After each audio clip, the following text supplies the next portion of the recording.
everybody. Hello, Mgtows. Go your own way, go your own way. All your Simpsons from the past are forgiven.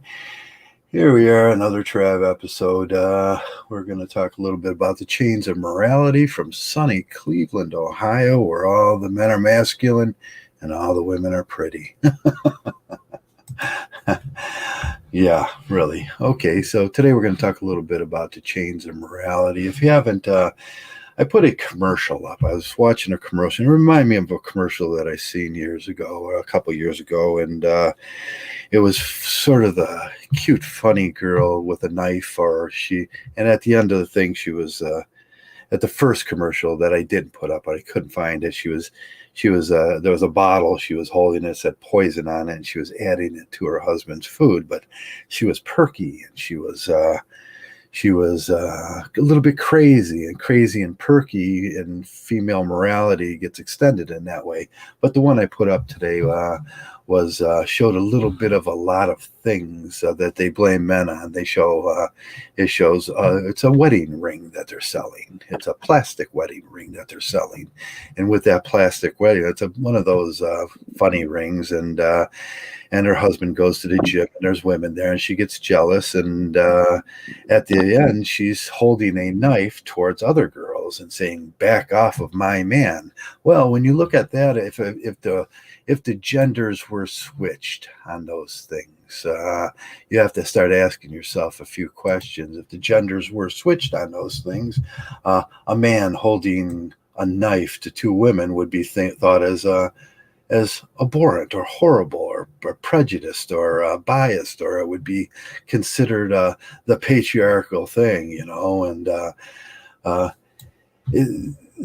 the crazy lady is posed as cute and attractive, and I looked at all the comments, and all the men were saying, "Well, that's funny," or that's but it's not. It wasn't really funny. It was the opposite of funny. It was alarming. And if the genders were switched in that situation, if a man was holding a knife, the police would be called, and this is what I call the extension of morality. The same thing. There's a certain hypocrisy in this thing that goes it goes a long way, and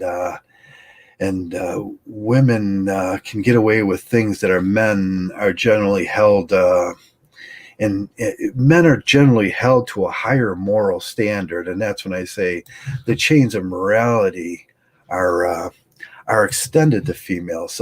It's about self-consciousness, and the chains of morality would simply fall off when it comes to things.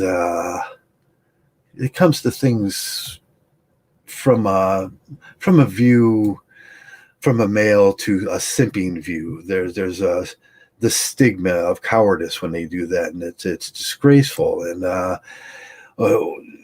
one might argue that there's an illusion, a fantasy fiction that goes around, and she's cute and she's funny and she's quirky, but she's crazy.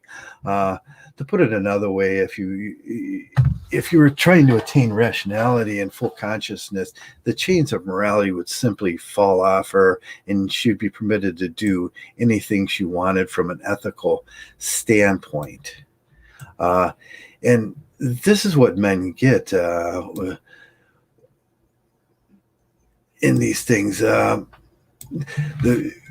We extend a little more morality and a little more common sense when we do these things, and them are things that can get us in trouble, because a knife-wielding female is not a very pleasant thought, especially when you're sleeping. And hello, Joyce. Today, how are you doing today? Did you watch that video? Oh, yeah. And then the one that really bothered me, because I'm kind of intemperate to that sort of thing, was the one with she was putting poison in the man's food, and she was like, but she was quirky and cute, and everybody on the thread was going, "Oh, that was so funny." It's not funny. No. To some people, that's really alarming, and to me, it was really alarming. And when I seen that one today, where she was holding a knife. We made fun of it for a minute, like, Claire has a knife, and beware, because she's just going to stab her way through. But it shows so many things in that. She was it shows what there's a you can drive a lot of topics from that, and there's violence unobserved, there's mental illness, and there's as cute. I'm looking for a crazy girl. How many times have you heard that? She's a little bit crazy, but that's okay. There's a mate guarding. There's the ring, which says a marker of affection, of possession and objectification, while she's mate guarding and displaying violent tendencies. But that's all okay because she's cute. And she wasn't that cute, I don't think. But this is the society we live in, where, common crimes like that, which would be perceived as violent, or what would they would say that he was being aggressive, and then he would be taken to jail. Yeah, I mean, they're even allowed to be more casually cruel every day. Like women get away with it all the time, like even casual stuff, Yeah, casually around the house, women are generally off. And I always had the saying that if she acts like that out of the house, can you imagine how she acts in the house? I mean, if she's sharp or bitter or... Yeah, I remember when I was a kid, my sister, I don't know, I was maybe 12 years old, or I don't know, maybe 12 years older. She's like a couple years older. She slapped me. It's like she's like got mad at something I did. Mm-hmm. Like I didn't do anything. Like it wasn't even that big of a deal. She like slapped me right in the face.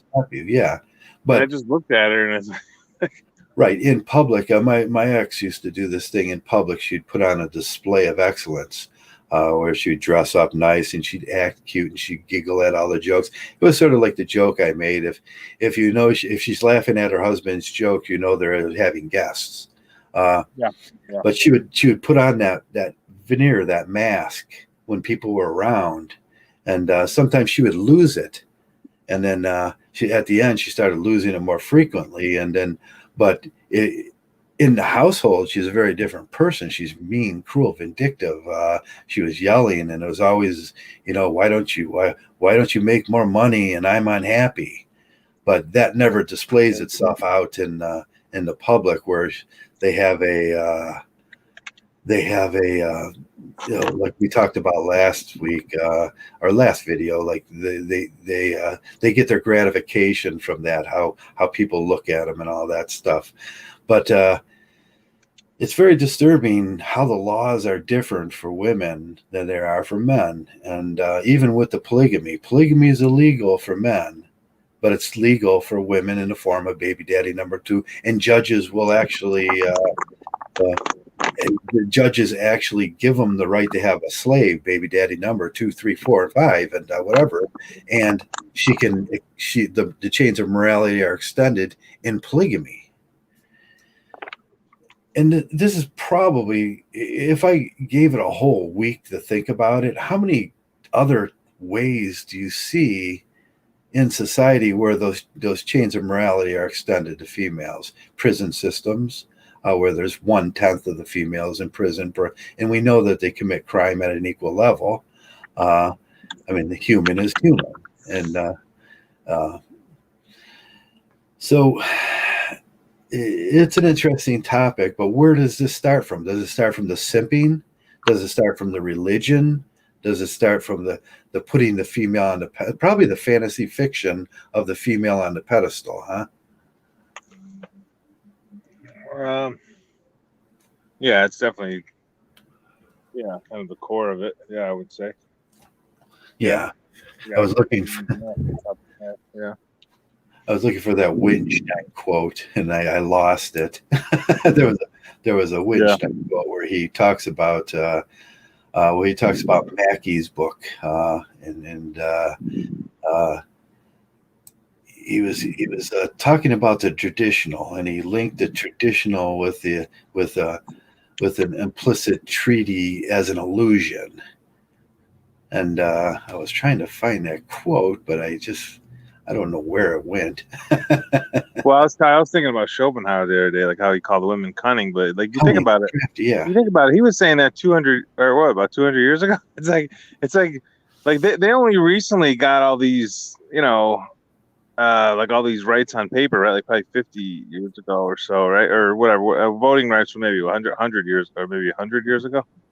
I want Yeah. to say voting rights, and then like 50 years ago they had the abortion rights, and then all this no fault divorce. The last state was New Right. York. Actually, 2010 had the last no fault divorce. Right. So if you think about it, he was calling them cunning. Like now they're like it's just out in the open, right? It's That's like common to it's common now. But he was saying that then when they were supposedly didn't have any of these rights, and he still saw through through their nonsense yeah. even then.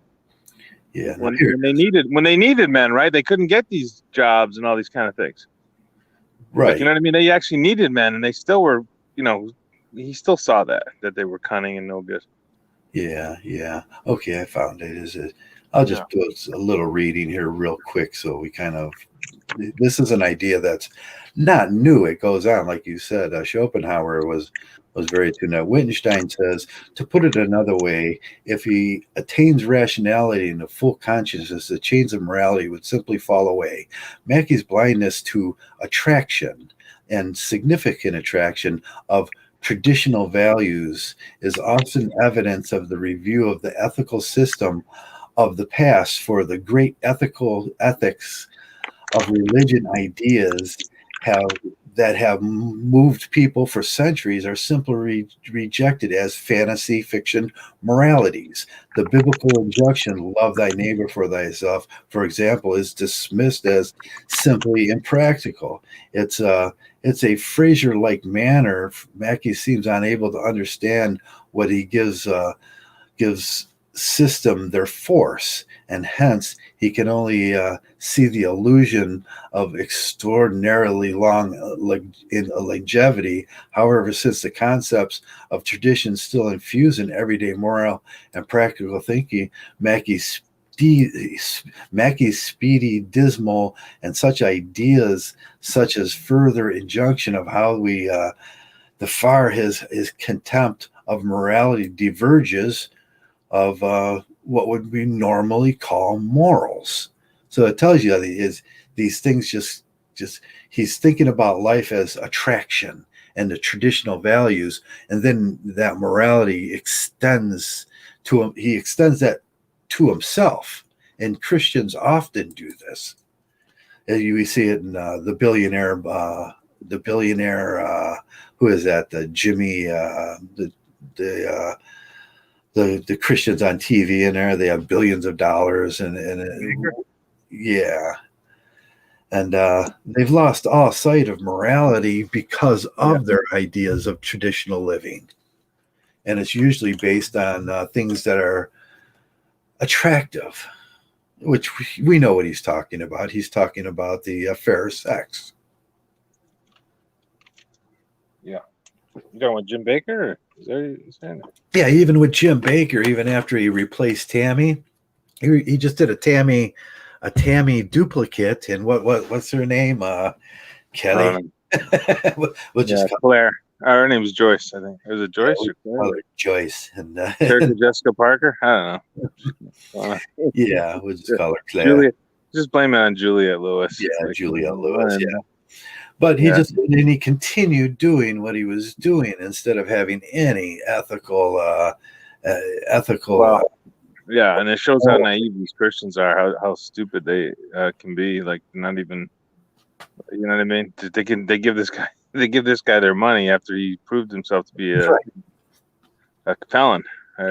Yeah, that's a real ignorance to. I don't know what it is. I see this a lot in life where people traditionally balk back to their original ideas because they're easy, and people don't want to change. And one of the ideas that Mgtow's been pushing for years is women ain't those angels that we put on the pedestal. They ain't that Mother Mary thing, And we lose sight of that, and we extend morality, like Wittgenstein said. We extend their morality so they're funny, they're cute, they're neatness, and they're them things make us overlook her holding a knife and pointing it at somebody else. Right, like that Japanese. You heard of that Japanese woman, the Black Widow? They called her. Yeah, She had like how many men did she? At least two or three. I think it was oh more than one. yeah. There was the I think it was 5 or 6. yeah, Really? there was the truck driving lady in Florida that was killing men, and it Eileen was Warnos? Was it yeah, Eileen Warnos? Warnos, She was a and truck driver. yeah, she was a truck driver. She used to pick up men while driving trucks and then murder them. And she, what, 30 men, 40 men, and and You know, it was so hard to catch her because she was what, a cute woman. well, she was actually really ugly too. Yeah, she's probably really ugly, but she's No, still she was really ugly. she gets the pass by she's just a woman. They probably didn't even look at her until they found what was it, the truck tracks and the guy in the swamp or something. I can't remember how that. Then there was the lady in New York. I can't remember the classic case of the baby killer. She was having babies and just killing them. Wow. You know, that gave me a good idea, Joe. Now I'm gonna look up all the women on the most wanted list, and then I could be a bounty hunter. Just for the women. I just want to go after the women that are on that list. Yeah, see, you could check see how much farther it went on than say a normal a normal serial killer, a male serial killer. They wouldn't overlook him, at least. It would come to a closure quite fast, and that's what happened with even Ted Bundy and the clown guy and the guy from Cleveland, the strangler guy that I punched. I had gotten a fist fight with. Yeah. And at the church, right? Yeah, he actually killed Michelle, one of my the one that helped me after I was really sick and everything, and I never knew why she did it. She was just a nice person. I mean, but she was even had her defects, and she got killed by him. Wow. It was like I had a chance to end that thing too. I could have choked him out that day. Wow.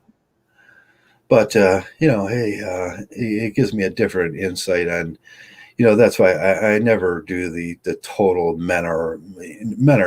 some men are really they're awful. They are what what they say we are, and that's what I always say. Don't be what they say we are. And it helped me develop a better morality about the way I thought about people. Yeah, but they're definitely given a pass. On a lot of things, and pretty much everything. I mean, from the casually cool, if you have a spectrum from casually cruel and just everyday stuff to murder, right? They literally get away with murder. That's what abortion is. Abortion is murder. I hate it when people make a joke about that, like, is abortion murder? Or of course it is. Of course it is. Yes. Of course, you're killing it, and it's even worse because you're killing a defenseless being. Yeah, defenseless is. It's really right there. Yeah, so everyday little things, and I'm not really considered about the big things like that. It's like the everyday little things that every Mgtow or every man has to go through, but it gets overlooked. I mean, them awful behaviors, the chains of morality are extended, the cheating, they say men cheat more. I find it hard to believe that men cheat more. Men have more ethical standards, and they just don't do that because men have honor. Men have honor. I mean, they're right there. Honor. If you have honor, it's hard to be a liar or a cheater because that would violate some of your codes. And we do have an imprinted genes on us to give us honor.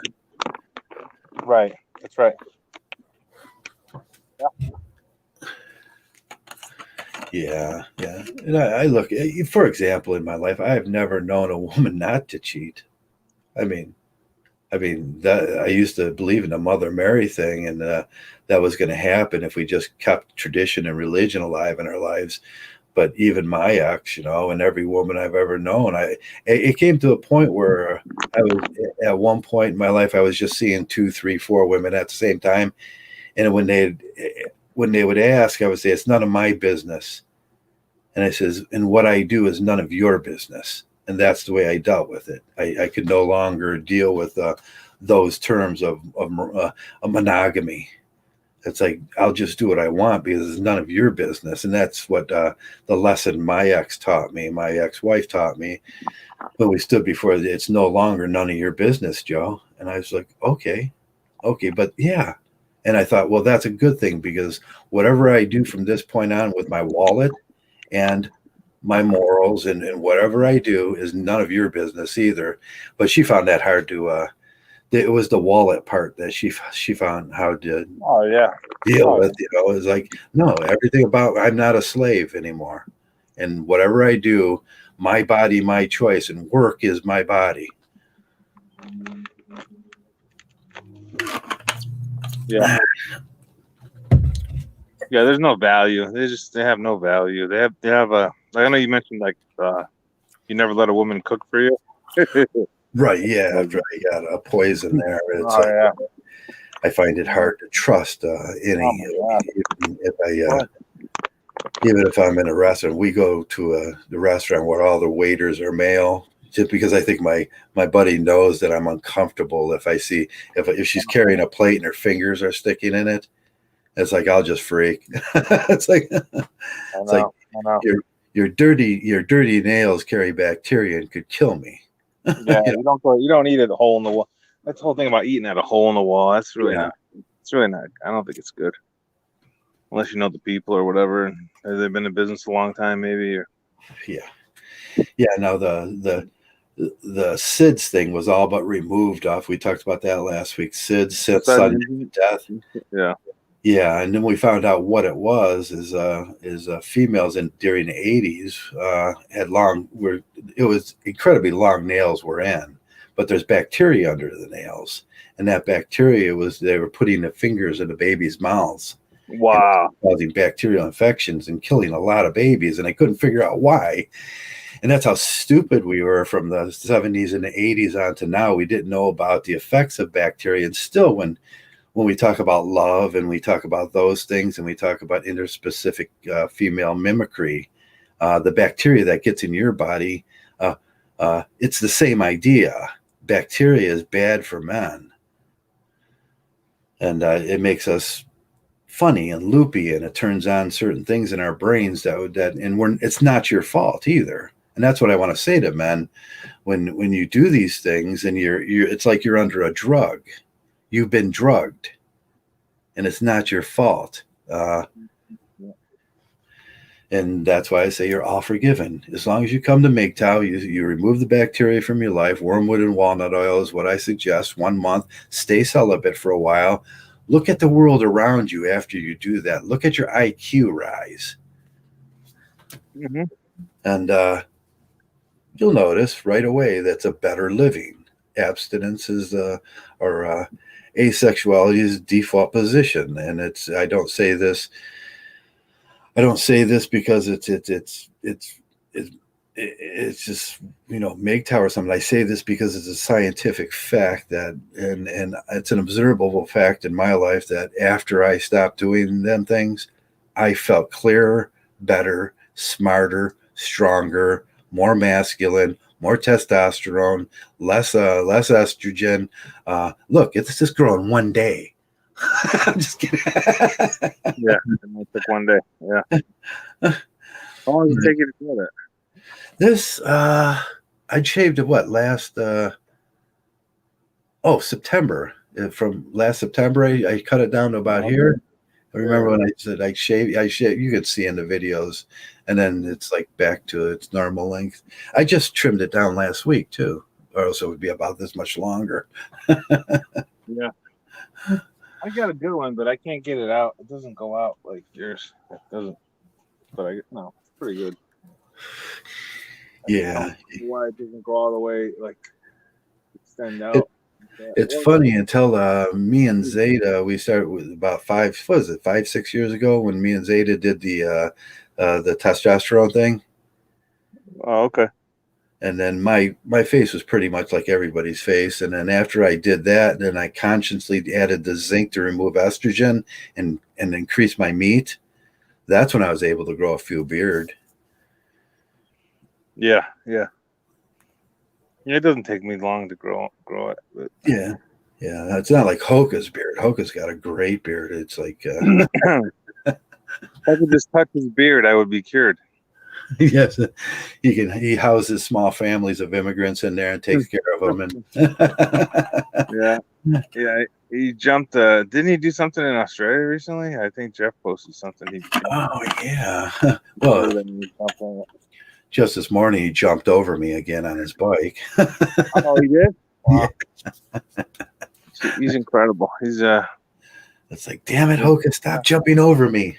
I got a lot of respect for him, and hopefully someday we'll do a live stream from the Steak and Shake.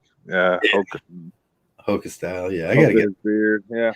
One of these days I'll have an actual good phone. I just keep buying the wrong ones so that I can't podcast with them because they're just junk phones. Yeah. And someday I'll get like an extra $1,000 to buy an Apple. Yeah. It's no, I tell you that whole honor thing, it should tell you everything you need to know. I mean, why would you want to associate with someone that has no honor? Yeah, like, that's always her. They're always going to be about herself and right. Conscience by concern. Yeah, and I think simps are the same way. I don't think simps have honor either. They just don't. Right. Yeah, that's pretty much what honor is about, is like noticing those things where a man will simp and betray you, throw you under the bus. Honorable men will not do that. My simp friend tried calling me a few times. I didn't return his call after the last fiasco he did on me. I just had enough. I think he's got the hint now. Yeah. Hey, those are one of those tough things in life. You have tough decisions to make, and I had a 15-year friendship with this guy, and it's lately, and it was just because of this crazy girl, and I just had enough. I just can't associate. He's demonstrated too many dishonorable things. Yeah. I'm not going to put up with it. Like, we have a right to associate who we want to, and right, you have a right to association in this country. Yeah, you're not obligated to return phone calls. You're not obligated to return messages. I'm a person. I like to believe I do have honor, and I like to return calls and answer text messages and all this kind of stuff. But if you demonstrate to me that you're not that type of person, forget it. I'm going to have to pass on it. Because I don't need the stress. I don't need the drama. I don't need it. Oh, yeah. You got to cut certain things. That right to association brings up an interesting idea. In Mgtow, we're sort of barred from we're censored. We're barred from certain things. We can't get a lot of hits. We can't say what we want to say simply because of the reason where we're indifferent to females. We're asexuality is our default position, so we're indifferent to them. So but they're violating one of the things. It's in our Constitution. You have a right to association. You have a right to pick your friends and associate with who you want to associate with. Doesn't that violate another one of our constitutional rights as men? Yeah, it sure does. So I mean, but getting back to the honor thing with women, it's like that's enough. Like, we should know that by now. We're not. Yeah. We're not. You can't be stupid because life is too short and important. You can't squander it being around these kind of people, and so you pretty much eliminate all women, eliminate all simps. Yeah, simps are dangerous, and and then for me, I like hanging out with more retired folks that are married. I mean, they tend to be better friends for me. There's a maturity thing that's important, isn't there? Yeah. This one guy has like 3 wives, all divorced, and I think they kind of learn after the third one. Yeah, if you're not learning after the third one, that's that's that's a problem. Well, you should learn after the first one, right? Right. Yeah, you should take that. Yeah, and that's why we do these podcasts, is to say, hey, you know what, we're giving people information that's important. Like, women have no honor. That's a very important thing, and we back it up with Nesbitt and Cohen and personal observations and experiences, and I see it all the time in the corporate world. Yeah. Do you see that the what we're talking about is that's why if you're in the corporate world, I'll tell you, you should not be talking to females about anything important. You want to talk about the weather or your cats or something, then go ahead. Yeah, because when it comes down to deciding what's moral and what's not moral, she's going to get extended those chains in the corporate world too, where the Sims are just going to give up. Oh, she didn't do nothing wrong. No, she stole an idea, or she was moody, and we see this like every month when they go through their days. Where they have cramps or pain or something, they're allowed to be moody at work, and everybody goes, "Oh, she's just it's that time." And then they say, well, saying that it's that time is misogynistic. No, because she's displaying hostile. She's being hostile to everybody around her, and everybody's just supposed to forgive her. Yeah. Yeah. And once you've got that, once you're given that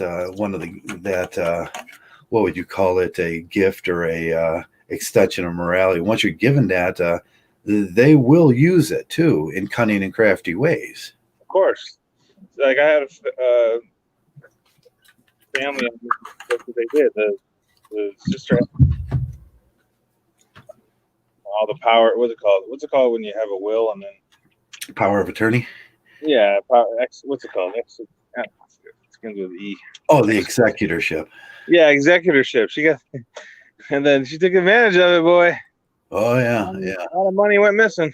Oh yeah. I've seen that several times in my life, where the oldest sister and as soon as they get executorship or everything, they put themselves first, and that's another example of conscience by consideration. Right, and they don't care about the wishes of the person that passed away. They could care less. Right. Yeah, I see that a lot. Yeah, it's very sad. Am I? What's going on here? Can you hear me? Are we live? Yeah, I was just checking the broadcast. Something's wrong on my other. I'm gonna have to. Okay, there we go. Okay. It's buffering. Is anybody buffering out there? Maybe it's just me. Maybe I'll just. I don't know. I can hear you fine. Yeah, let me reload it. Okay, there we go. That fixed. I just needed to reload it. Okay. I hate when something sits there and buffers because you're never going to get that page back once it starts doing that. Yeah. But yeah, that's a scary thing when you see people kind of say, "Oh, that's cute," and it's cute, yeah. Putting poison in your food, and like they're laughing about it, and like that video with the woman threatening. What's she doing? Like her husband's at the gym or something, and right. She's threatening other women to stay away from her husband. Like she was displaying like what would you call that if a male was threatening other? He was simping. He was being he was being just an overprotective male, and he should give her room, and he's too clingy, and you hear all sorts of stuff like. But when a woman does it, it's just cute. She's she's being a little bit crazy cute, and that's always attractive. I was in a poker tournament once online, and it's like 15 years ago. It was on Poker Stars, and so there were like a few hundred people in this tournament. They were down to like 20 people, and I was one of them. But they only paid like the top 18 places or something. It was like an elimination thing, so you had to finish in the top 18. Everyone kept raising my blinds. I couldn't figure it out. They're like raising my blinds, but this other person had an avatar that was a female, and it had a female name. And I was like, they were not raising her blinds. They were like, so the tournament ended. I got knocked out because everyone's taking shots at me. Eventually, you're gonna get knocked out. You're more likely to get knocked out, right? The woman's getting all these free passes on the poker tables, because that was the avatar. And then one guy goes, so the tournament ended. I said, why'd you guys do that? And they go, oh, her avatar was more cute than yours. Yeah, or something like that. It's like, I was like, what? It's a bunch of bullshit. Yeah, it's a bunch of bullshit. I want to move. Yeah, I want to move to the next table. That's right. So if anyone's playing online poker, they really should get like a female avatar, like an avatar that's female name, because you're gonna get some passes on some hands. Right. Yeah, that's a lot of money at the end of the year. I used to keep I still do. I keep a female Yahoo account. that was my mother's, and I had to give it the. I remember SFM laughing at me one day. He was sending me something from Amazon, and and I had to give him and I told him what it was, and he just started busting out. I says, "That's my female account, so I can." I used to go into a lot of the rad fem rooms. You couldn't get in unless you had a female avatar, so I used to keep it for that. And that's always a good idea if you want to see what they're talking about. Oh, what are some interesting stories you have from that? What other things that they talk about? Because I don't explore any of those things. Yeah, it was generally how bad my husband. A lot of the women's were like how bad my husbands are, and then the horrible things was they would share stories about how to kill them. Wow. What were some of those? Yeah, some were rat poison. They were telling each other at one point, and I was logging this stuff and to share it at that point. It's like they got to get arrested for that. You can't do this there. Yeah, and they were telling them of grind up your wedding ring, and the gold dust it's similar to heavy metal poisoning to give it to them, and some of them were doing like the antifreeze thing is very effective. And, wow. It was like the horrible things that they were saying about the violent acts they wanted to commit to their husbands. Sure. And men are so naive to this because this goes on all the time. Right. Yeah. What happened to you? It happened to you. Yeah, and once I used it for a lawyer's page. So I went on a lawyer's page so we can discuss, how to get out of the marriage, and some of the stuff they were saying. Like it was one of them was what do you call that for immigration lawyer? And they were saying, what the lawyer was saying was, just come here, get married, and then file a fake domestic violence, and then you go straight to the top of becoming citizen. You don't even have to take the test then. Because you just go straight to the top and you get your citizenship because you made a false accusation. Yeah. The lawyer was telling the women to do that. But there were things like if I didn't have a female avatar, I would never heard those stories. I wonder what kind of things you can say if you're have a female. What do you say, like ding-a-ling-a-ling? Like what are stupid things? I love cats. I mean, how do you go into a chat? That's kind of what I did. I love cats. How about you girls? Every time someone would say something questionable, I was like, I'm just sitting here with my cat. God, they're such losers, aren't they? They're a bunch of losers. That's what I see. That's what I see them as. They're like I'm not fooled by them at all. I just kind of just look at them like, yeah, whatever.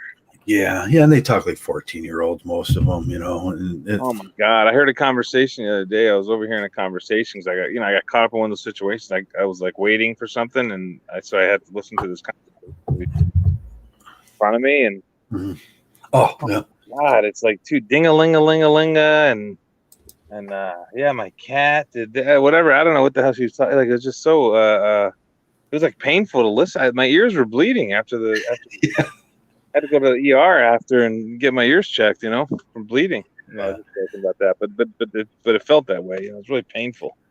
I let Mgtow Values is in the stream. How's your sound, Mgtow Values? I don't know. How does it sound to you? Sounds great. Excellent. Beautiful show today, Tribe. And did you watch that video that I put up? Yes, I did watch it, and I did put that comment down. Let's just put a ring through the nose, and we'll make the castration complete. So she was demonstrating almost everything feminists say about us. We're possessive. We objectify them, and but if she demonstrated, we're violent, and she was like. She was jealous and violent and objectifying her husband and all those things. But did you read those comments by the men? Oh, yeah. Simp Central. Unbelievable. Oh, this was so funny. Oh, I laughed when she spilled the coffee on herself. Yeah, that was the biggest thing. She was like pouring the coffee and missing the cup. And that's because she was so angry and she was distraught. Angry. Yeah. Frustration and control. Slipping away that the man is outside of the house and doing something. Yeah, and that's normalized. And that was a good, just a great commercial about that's on everyday YouTube. That probably is going to be shown to 1 million people today. and Oh, that's everybody. a real commercial. That's a real That's a commercial. real commercial that they showed before I started. I was watching an MTV bike. I like MTV, so I watch a lot of it. And that's the commercial they showed before. So I went and I found the commercial, and where it was on YouTube. And then I was like, oh man, look at this. It's a I thought it was a spoof. That's a real commercial. It's a real commercial that YouTube was putting out there, and they're paying to have it out there. Oh my. Oh, that changes a lot of things. We have a woman who is on the edge of sanity with a knife. Yeah. Threatening other women, first of all. Yeah. But trying to control her husband with a knife. Yeah. Welcome. This world is upside down. This is absolutely evidence of that. Yeah, if you put a man in that situation, they'd be calling him off to jail. Well, yeah, I put in the comments that, oh yeah, the man could either be a knife with the women, but he, parallel it. He's a man with a knife against two other men trying to defend his wife from those two men, like keeping her imprisoned. The feminists would have a field day. The feminists would have a field day with that. Yeah, that's objectification. That's you can't control a woman like that. That's aggressiveness. That's oh, men are crazy. She just every single one of those. But for a woman, it's cute, and she was a little crazy is okay. yeah. That's it. Yeah. No, this is the extended chain of morality, and this is part of the double standard, and we can't ever try to hold reality now to any standard of equality or anything like that. Yeah, wow, that the equality line that's a little off, isn't it? They're what we do equality graph. They get this much and we get this much. yeah, that's it. No, it's skewed vastly, and it's getting worse too. And you know what I think? I think there was some feeling in writing this that this is an attempt to defend marriage, to make it appropriate for women to try to defend their man, protect their man. And this is how desperate the whole situation's got. This would be approved by conservatives. Yeah. Trying to defend marriage. Traditional religious conservative person would think, and that's probably most of them that were saying, oh, that's cute and funny. Yeah. It's not. It was disturbing to me. Disturbing.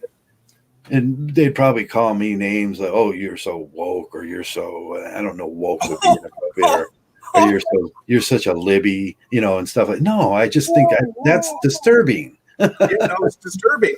And you know what? I think there's something that they've inverted the roles. Like 200 years ago, a man would defend his wife from predators. Yeah, and that was his job. And that today, if a man tries to defend his wife's honor, as it would have been called, he goes to jail. He goes to jail, and it's looked at as simping or I don't know what the controlling. Yeah, even worse. Trolling. I was just talking to those men. yeah. That's right. Well, you can't take my hand phone. Yeah. It's like, but morality is so much more for men. It's just so much more concrete. There's certain law. It's like monogamy is we get blamed of being like all the time in TV, and I just can't imagine men cheating because that's an honor roll there, and men just don't do it a lot. But we get accused of those things, and when in reality, I think they did surveys on that too, and it was like 72% of women cheat and 36% of men cheat. Yeah, well, men maybe have a harder time because women all women have to do is say yes, but men wouldn't go out, and this is my point. Men would not go out and seek to cheat if it wasn't for all the movies and Hollywood and television telling them that they have to prove themselves as men. Prove their manliness. Yeah. Yeah. Get out there and get those women, even if you have Wow, to cheat. that's a catch-22 when you think about it too. Wow, I know. that's like these are the roles we're supposed to fill. Yeah. And these roles are the same roles that it's sort of racketeering. You know, these roles that we fill are the roles that are going to get us in trouble. Yeah. Yeah. Oh, it's a horrible situation. Men need guidance. Young men need guidance. Older men need guidance. And Yeah. and the guidance we've had, I think, for 100 years is Right. hedonism. Yeah. And sexual hedonism in particular. Right. Yeah. It was more pronounced when I was younger. I think the men were like, hey, the best thing in life is just go out and score yourself some, Butang. just giving you that bad advice, like that's better than anything in the world. That's That's the pinnacle of success is for a man to find, paradise in a woman's vagina. Yeah, and nowadays it's a little less nowadays, I think. But now we have the whole gender dynamics where you have the incels and the TFLs, and it's a very screwed up. It's screwed up. But you and I were the first sort of bunch during and just after the sexual liberation. So that's when this was put to the open. It was opened out into the community as the pinnacle. And now I think I was women, 12. Women have. Sorry. I was going to say. Sorry about that. I was just going to say I was like 12 years old.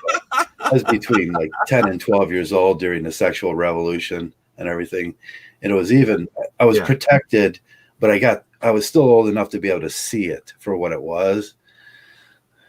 Yeah, I wasn't. I played into it. You played it, yeah.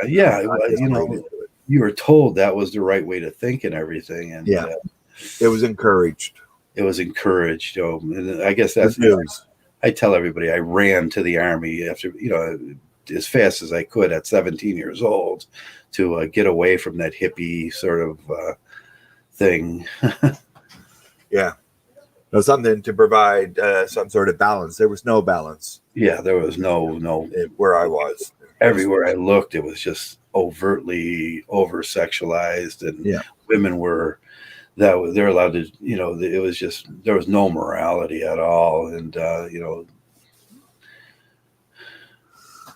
Yeah, well, it was a different morality. I'm not going to say it's no morality. I'm going to say there's chains of morality, and the chains may change color and they may change shape. But I'm almost thinking that the chains are always of the same length, whatever that might mean. And they just pull and shorten and lengthen and change color. But there's always whatever the chains of morality is, something to pull people and guide them into actions which are either punishable or not punishable. Taking people to hell or to heaven, whatever you want to do it as. Yeah, religion, if you look at it in a religious view and everything.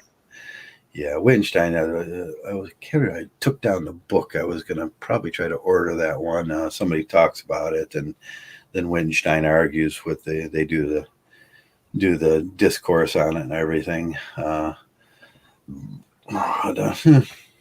Well, I'm probably not the Tractatus. It's probably the Philosophic Investigations, but or maybe some dialogue afterwards. Yeah, it was just a small little bright book I was reading. But I think he was an atheist anyway, wasn't he? He was an atheist. He started. He wrote. What was his first book, Wittgenstein? And then he came back at the end and he redid it. It was treatise of something I can't remember. And then he, at the end of it, towards his middle-aged years, he thought about what he had said about religion and everything. And he was very religious at the beginning, but after going through his thing, Wittgenstein's an interesting figure, anyways, because he was very arrogant. He was born rich. He was arrogant, and he had a lot of things to overcome. Yeah.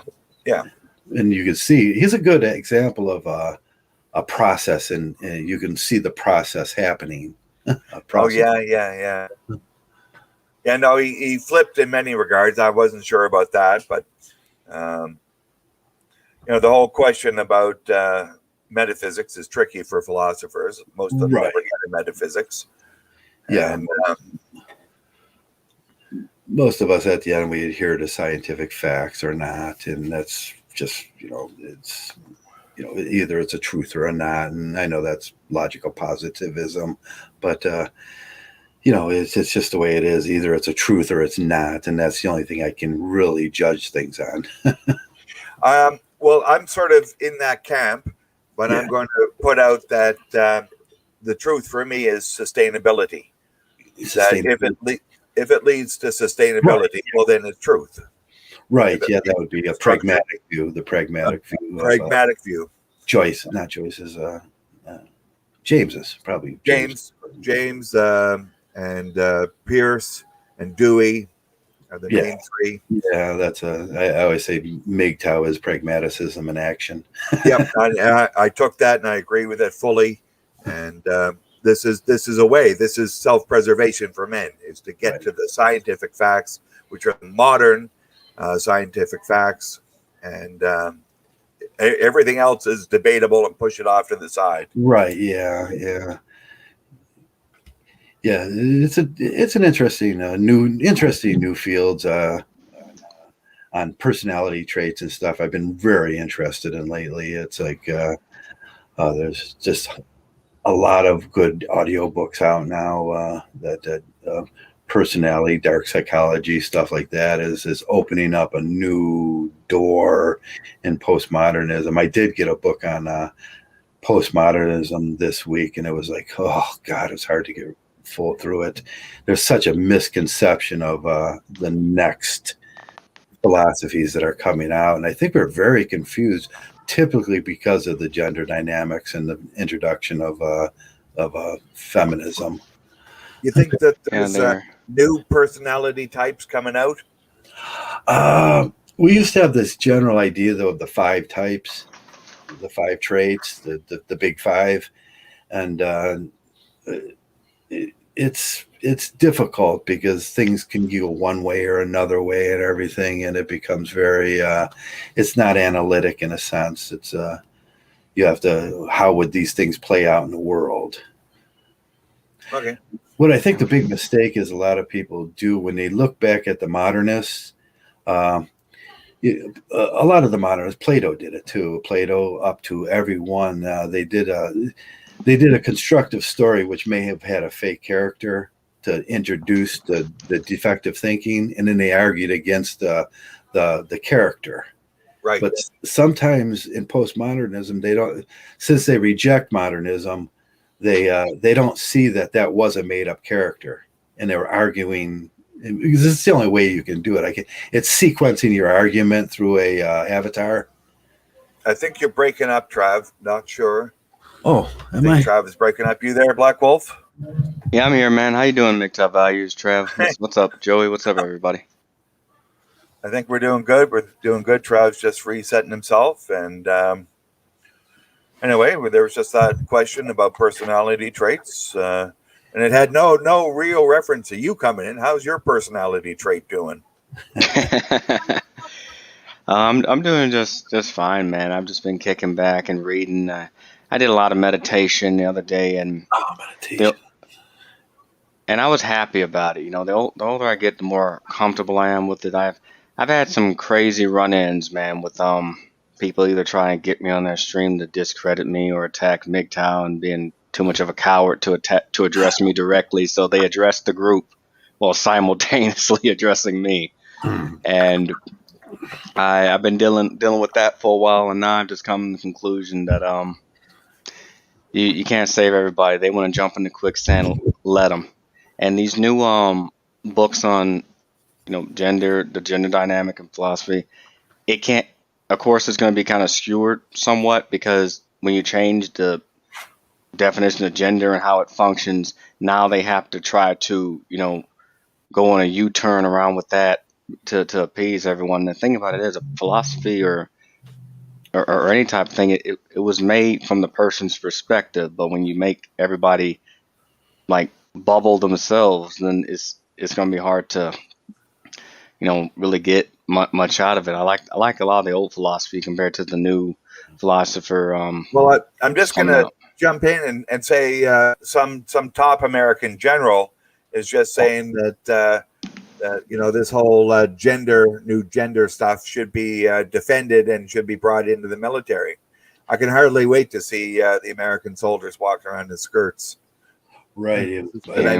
Miley was talking about the what was it? The RC with Gates. He was having an argument with Gates. I thought Miley handled it well in a generalish sort of way. But yeah, I seen that yesterday. And Miley is General Miley. And he supported the CRT. The CRT, yeah. He thought that I forget how he explained it. It was Is there a video of that? Yeah, it was critical race theory. The general? Yeah, it was critical race theory as in a history lesson. It's like we have to remember history. Yeah. Guys, you can get that thing about the general if you made a general wants to put the military in skirts or something else. I mean, yeah, that was my exaggeration. They tried to introduce one of the transsexuals in the army, and that didn't go too well, did it? Oh yeah. Well, I think the CRT is intersectional. The core of it is intersectional. Right. That's what you have to understand. It's intersectional, and you have to keep on the field and I think that's what he was. You got to keep on the field when you talk about these things. And which field are you talking about? Yeah. And so the race part is just one part of it. It's the gender part. It's another part. It's the physical disabilities part, the mental disabilities part. You're hearing it all.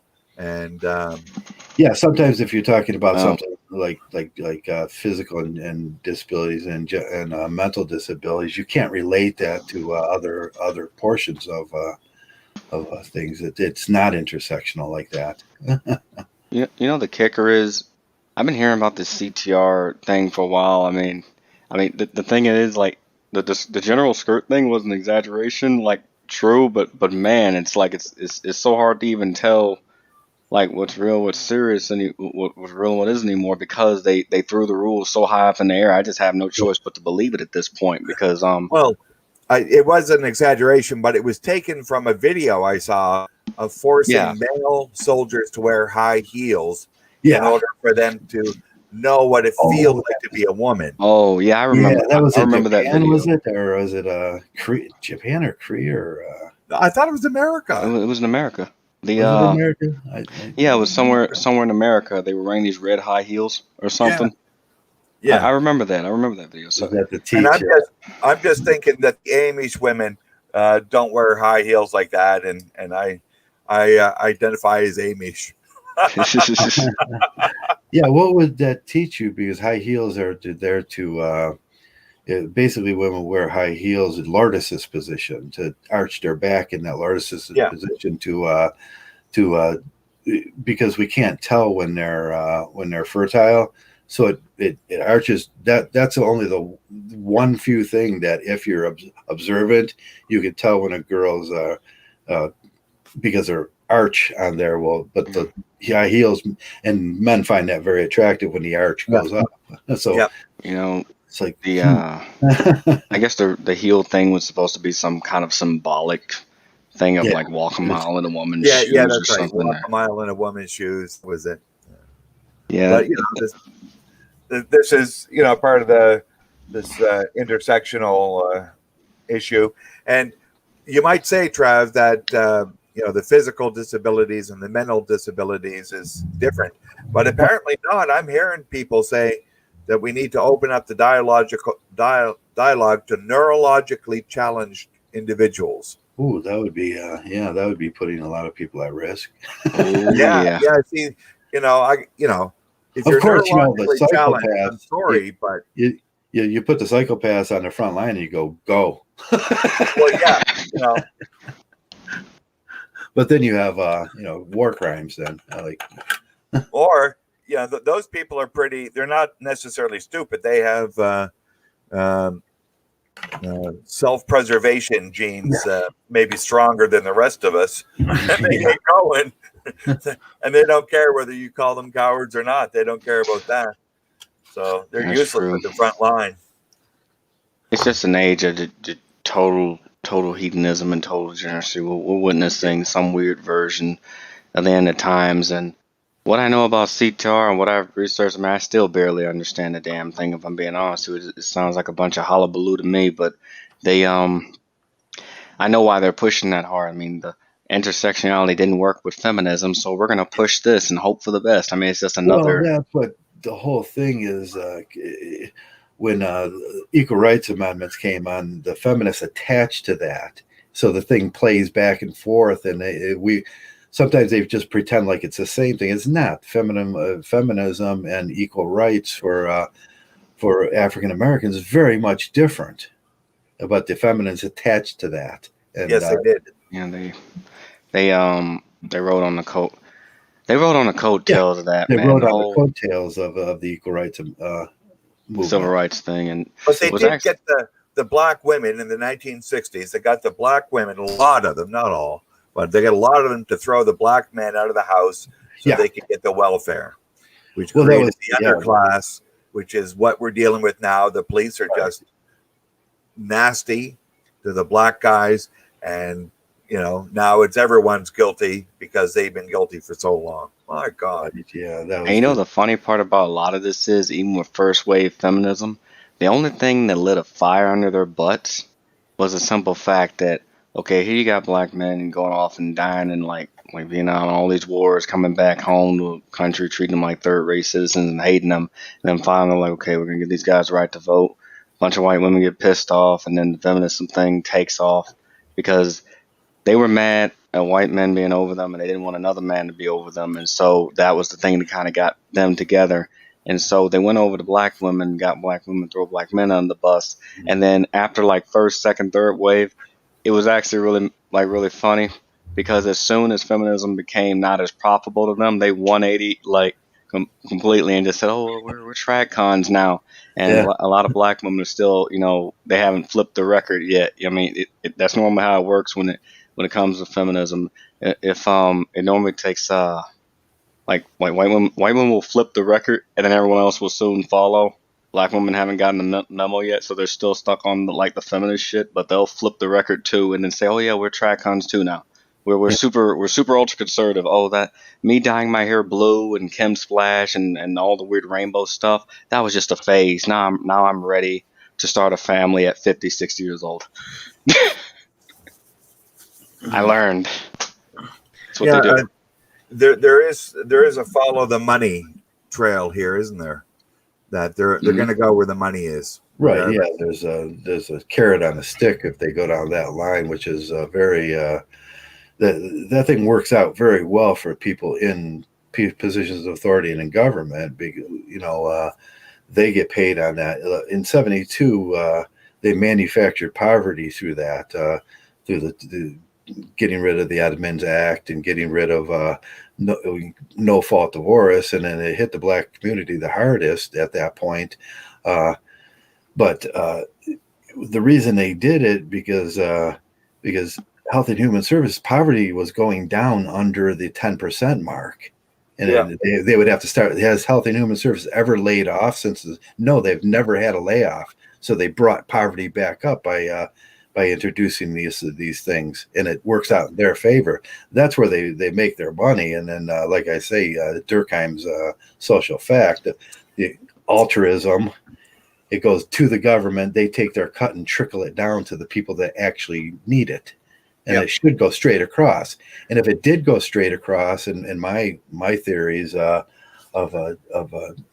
digitalizing this whole thing and getting rid of the human element out of it, is it would cost us 2/3 less taxes. Yeah. But you got to have the bloated bureaucracy. Yeah, it has to float through the bureaucracy. They have big buildings. They have the divorce court all set up. Them things cost money. Them buildings are and they're really bullshit jobs that they made up for themselves, and they keep increasing the amount of people like Joey was talking about in not Albuquerque, the capital of New York. That whole town, 65% of that town works in government offices. Yeah. Oh yeah, it's a government town like Albany, New York, and Ottawa, Canada is the same thing. And Washington, D.C., what are we talking about? Washington. How do you think they're going to vote? They're going to vote to preserve their jobs, and they have to manufacture poverty then. And this is what we see in the elections is that we have country versus city because the government jobs go into the cities. So yeah, most of the jobs that I complain about, them bullshit jobs, are just city jobs. Your houses are being taxed at a tremendous rate. It's driving up. It's probably the single cause of high prices in housing nowadays and homelessness. Yeah. Because we have to pay for these bullshit jobs so people can sit around in these huge, in my area alone with 200,000, there's 5 or 6 buildings that are Goliath that we pay billions of dollars from our house taxes on, so they can sit around in comfort and be paid well. Why? They're imaginary jobs. That's the gynocentric system. Come on, Trav. Come on. No, it's like, wow. But that's what they say. Durkheim was saying that the government, these agencies will become inherently self-serving. And it's still true to this day. Yeah. That's why we need a mix-up once in a while. We need to say, no, we need to get rid of all this. We'll start fresh again. We'll start with the idea of the Constitution again, and get rid of all these non-existent city services that really don't do. They don't really exist anyways. It's racketeering. You make up a service that is non-existent, and you charge people for it. And if it wasn't for the racket, it wouldn't exist. And the racket is the government. There's a typical example of racketeering. Well, we're going to see something happen, and it's going to be the current system and situation is unsustainable. So something's going to happen. Bring it all down. Can you think of a single city service that doesn't rely on the private sector? Like your water comes through the private sector, your electricity comes through the private sector, your cable comes from the private sector, your telephone comes from the private sector, your fuel that you need for your car comes through the private sector, the roads are built from the private sector, and then you got the government saying they do all this. Yeah, the only thing I'm aware of is they provide for a structure for discussion and the police. So it's internal defense. Yeah, and even the police. Look at America's police department. We have, last time I looked, we had 42,000 police departments. You know how many police departments they have in Japan and the UK? How many? I think it's barely 4,000 in the UK, and in Japan it was some obscenely low number because they have centralized police departments. Like in this place that I live, 200,000 people, we have 7 little cities, and every one of those 7 little cities have ticket trap mayor's courts and these big buildings that you pay for.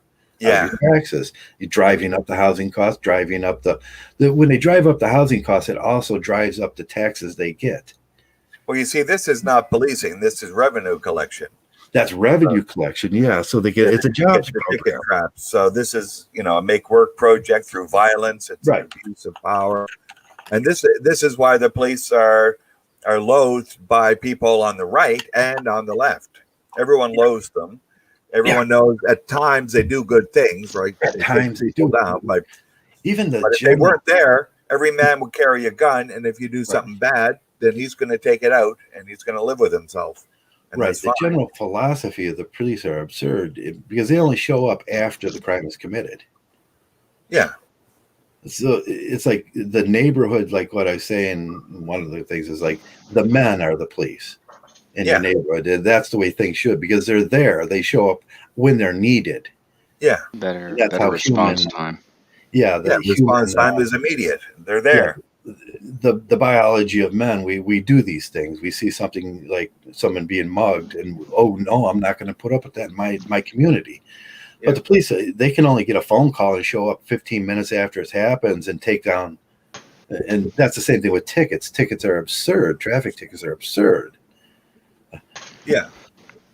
I No, this is completely agree. revenue collection. This is just, Actually, in so some they can way, pay it's a themselves. way to pay them so that they're around when there's trouble. Okay.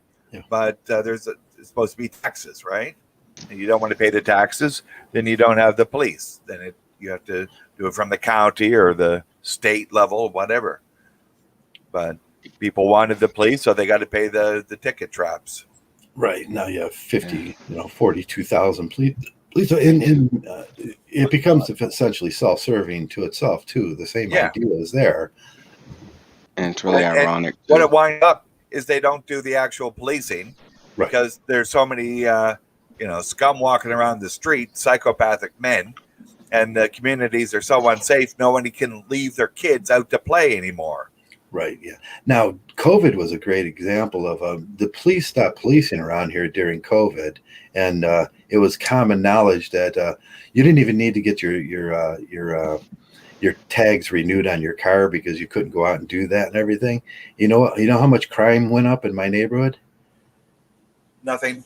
Nothing. It went down actually during COVID. Crime was down like 20%. Yeah. With no police on the street. And we're talking real crime here. We're talking, full on assaults and serious property crimes and stuff. Right. Yeah. We have very little anyways, but here, but yeah. So, like, when they talk about crime, if someone doesn't show up for their job for like 2 months and nobody notices that he's not there, is it a real job? Yeah. It's actually pretty funny because as someone that preps and everything, I've long been promoting this, and this is before the COVID. Hell, this is even before I became Mgtow, and telling people we don't have to follow these rules. We don't have to live the way mainstream society wants us to live. We can go make our own laws, make our own little rules and everything. For the most part, we are able to protect ourselves. I mean, that's why we Right. arm ourselves with weapons, knowledge, and stuff like this. But it's pretty ironic. I've had the same people who want to, tell me I don't need to protect myself, want to take my ability to do so. And Right. so they're creating they're willing victims, but they're creating forced victims that way because it's like, okay, the system's not protecting me. I can't defend myself. I mean, what can you do? That's the total mafia thing too. The mafia guy says you don't need that gun. I'll protect you, but you have to pay a fee. And the only person I need to have that gun for is for the mafia guy. That's the irony behind it. But yeah, crime rate. Wow, and that's how our society is so screwed up and absurd. Yeah, it really is, man. It's so backwards to the point. I was laughing because it's true. The crime rate actually went down. Who would have thought people staying the hell away from each other for a little bit could do so much good? And it's just, I'm not saying people should never hang out, but man, even amidst the whole COVID thing, like I've seen people just go crazy because they couldn't go to their favorite bar, their favorite movie theater, and I see the lack of self-control the average person has nowadays, and I just go, wow, that was all it took for Bob over there to snap, not being able to go to see his movie and just snapping and going crazy and everything. And it was mostly I noticed that it was the Simpson, that need for drama, to go to the bar and get the drama, the arguments, the fights that occurred during that. And I did notice at one point we went to get chicken wings one day, and the drama was like, once the bar was open again, the drama was just overwhelming, and we had to sit there and talk about, is this what we need where we want to go get chicken wings? It's like, yeah, some people feed and live off of that, man. Yeah, some of them were just absolutely like out of control, and it was always the central figure of the drama was what his object of attraction. You were looking at my girl. Yeah, take away that. I mean, they don't have much of a purpose. I mean, a lot of the Simps, POAs, White Knights, and all of them, they don't have much of a purpose. I mean, so when you take away that element, they have to deal with themselves, man. Yeah. I remember going to Red Lobster, and normally it's hard to even get anything there because it's just one of the most popping places here. I go in there, it was a few months back, and man, it was so quiet. I wanted to call values and be like, hey, Mgtow values, what? I'm scared. Why? It's so quiet here. Nobody screamed or yelled, and nobody's trying to kill another person. That's that's one of the things you got to serenity when you get into Mgtow, and it was a hard thing for me to get into. Is like the first time I had serenity, I looked around and there was no drama, there was no. But that's an element of the personality traits. What I was trying to get to before was one personality trait was the big five is neuroticism. Neuroticism is like addictive, and that's drama, and that's all that the unnecessary movements and pacing and needing to go out and all that stuff. But if you just sit there for 10 minutes, or if you get used to serenity is synonymous with freedom, and then you learn how to incorporate serenity. So one of the bad personality traits of what we've seen, or what I at least seen after, people had no they couldn't cope with how to deal with their neuroticism that was generally in conflict with extroversion. Yeah, it's like a drug, man. It really is, man. Yeah. It's like in the same way people are addicted to, sex, there are people that are addicted to drama, and you take away that drama from them, they start having withdrawal symptoms like, I need female validation, I need drama, I need other men to be jealous of me. And this is why I love watching your content, Mgtow Values content, talking to you guys, because it's rare that, you're able to just sit at a table and just talk to people, laugh, joke, and talk to people about these kinds of things, because nowadays everyone just wants to yell or take everything personal, or like purposely take everything personal, and just to create some kind of escalated drama. You could be the one trying to de-escalate it. It doesn't matter. They keep, they let the voice of love take them higher every time, and it's just And like you said today, what you were doing was you wanted to meditate for a while, and you wanted that serenity, that freedom. And it's like, so, and I do that too. Sometimes I come home, I don't turn nothing on. I sit and there's the wall, and I'm like, hello wall. And I'll just go into at least a half hour. And there's some real scientific facts around this. When your brain burns most calories and uses when it stops the fight against thinking, the fight against that's when your brain is getting rid of the potassiums. And it's so good for you just to stop and turn everything off, because that's when your brain is actually working its hardest. It allows me to focus too. I got really bored, and I was looking up something about Okinawa and their lifespans and their diet and everything. And one of the things I noticed about them is that they laugh, they play music, they smile, they're happy. Most of the time. And even when bad stuff happens, I'm sure they get pissed off like everybody else does, but they don't go out of their way to be pissed off about a lot of stuff unless it kind of comes to them. And when I did a little research in this, if someone's angry, it can create, cancer cells, or unhappy. It can, anger and sadness and negative feelings are not always bad to experience, but too much of it can cause a negative effect on the body. And people who lived in more stressful situations or were angry all the time had significantly shorter lifespan versus people who were genuinely just happy. Yeah, that's well said. It's like that's what we strive for in Mgtow, that peace and stress reduction. And that just, it's a good feeling. It's a great. I liked how Black Wolf just tied together drama as one of the elements of hedonism. I think hedonism is a falling into the entrapments of the world, where serenity is a more abstracting out of the world and seeing your life in a very holistic sense, and thus you're freed from the momentary, comings and goings. And if you can avoid feeling the need to interact with things in the world, then you've achieved serenity. Yeah. There's real scientific evidence about shutting the mind off. We've all experienced, like during times of like tests or extreme, when you're learning and you have to go through that, you're up all night, and then we experience like a brain fog because of overload.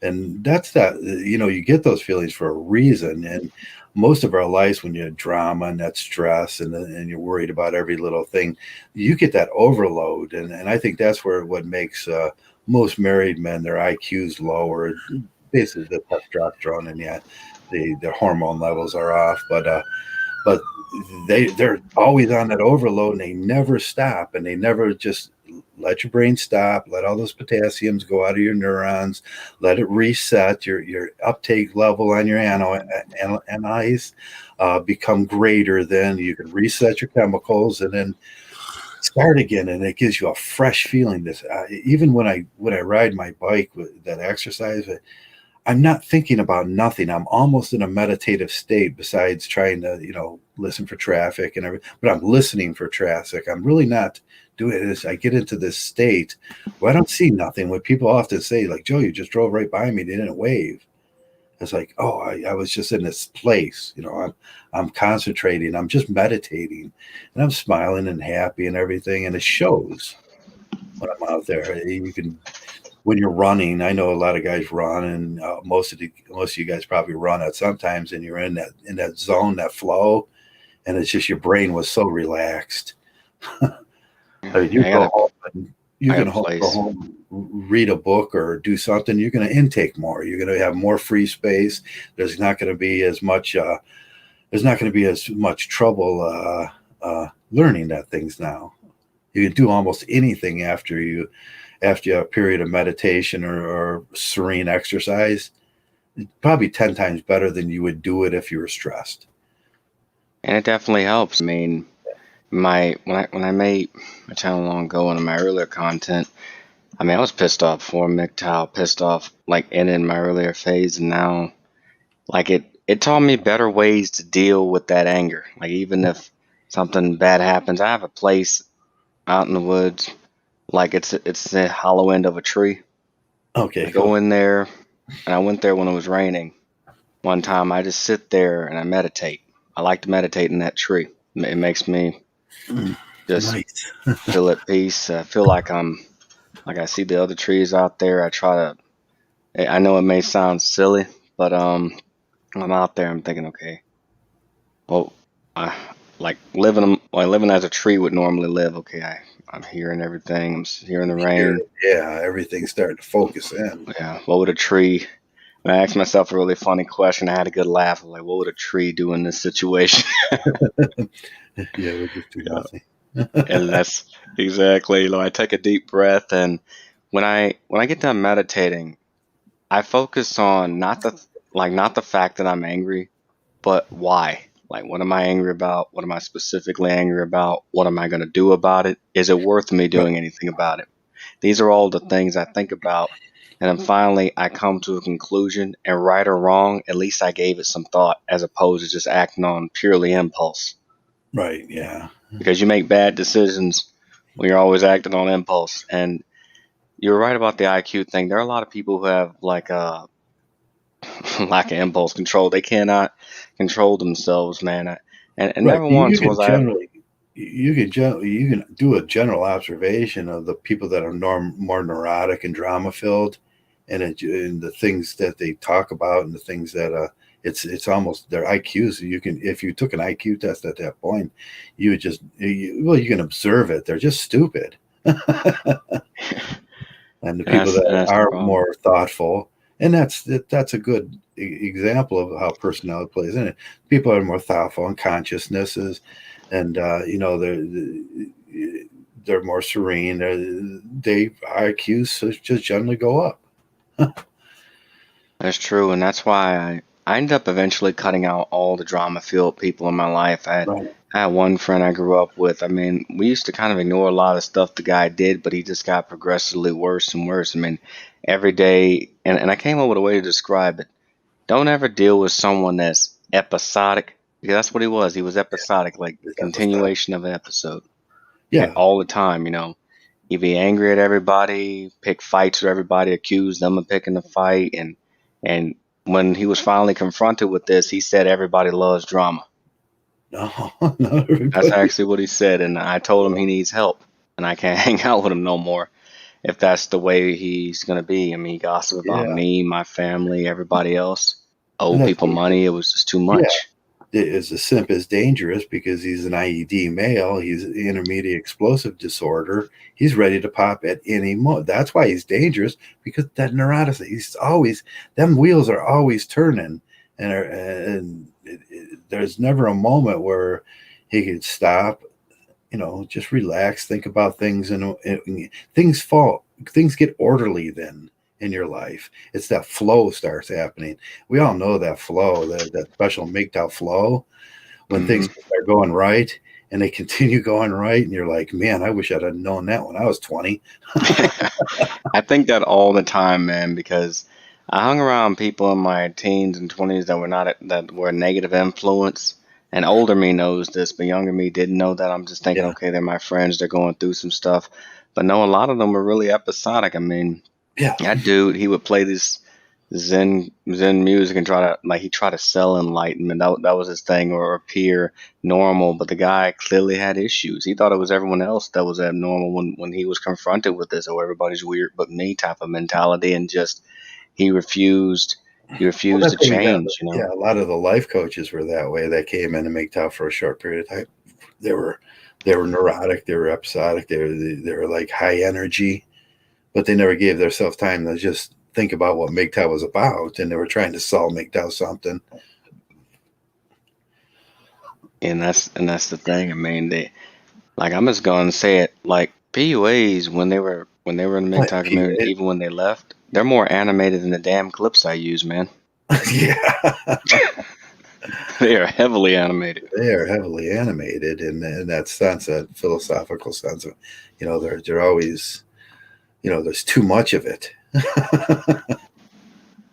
Yeah, they go overboard, man. You remember those old Mickey Mouse cartoons where he'd take a board, he'd build a boat out of a bunch of garbage just out of nothing, just something crazy. Yeah, And that's my issue with the PUAs, man. I mean, excuse my French, but I'm gonna go ahead and say it. PUAs like the Mickey Mouse shit a lot. hmm, They just throw some shit together, and they come with this mentality. I'm trying to solve the problem. I yeah. mean, if they're not trying to Oh, get money off of people, they have this mentality: is I'm I'm, gonna solve the I'm problem. I'm the only helping one. men. Yeah, that's the kind of mentality. I was like, I'm solving the problem. I'm helping men, and and I thought about this. I analyzed you know asked Nathaniel and even his friend Mr. Research Channel, and now I know why they do what they do. The PUAs and the guys who are like having an obvious agenda, Mhm. they are trying to save someone. The thing Yeah, is, they're trying to save themselves, they're trying to and they save don't even know themselves it. first. They've never really adhered to the MGTOW principles of you first. And then there's certain things you have to do for that. Take your inspection, clean your side of the street, start putting yourself first, and then these things will happen naturally. And that's fixing yourself first. And Yeah, and there's a name for that. It's called positive reciprocity. yeah, If you're doing what you're supposed to do and you're being genuinely kind to, everybody else, right, it's the hope that they'll also be kind to other people and those yeah, people will be kind to reciprocity. others. Yeah, Create like a domino effect of kindness, essentially. That's how generosity is supposed to work, but it also goes in the opposite way too. When there's negative reciprocity, where there's you're mean to someone, and that person is mean to another person, and the cycle of hate, just continues. And right. this is why I feel really bad for such channels and those guys because they haven't achieved any type of enlightenment. They're not even trying, No, and the first person anyone needs to save is themselves. If they can't do that, then they can't help anyone else. yeah, So they discredit themselves. I mean, they try. I mean, they can disagree with me, but the problem is they were trying to disagree with me and everyone else, but they had nothing to just you can't debunk Mgtow. They had nothing to disprove it with except some hearsay. And so when a person can't debunk you or discredit you or anything, they go straight for the personals. And right. it's very feminine when they do that. The ad hominem It attack. just makes me angry. And so That's Yeah. why I learned to stay away from such people. I still care about the well-being Yeah. of even those idiots, but I acknowledge that they're head first in the quicksand.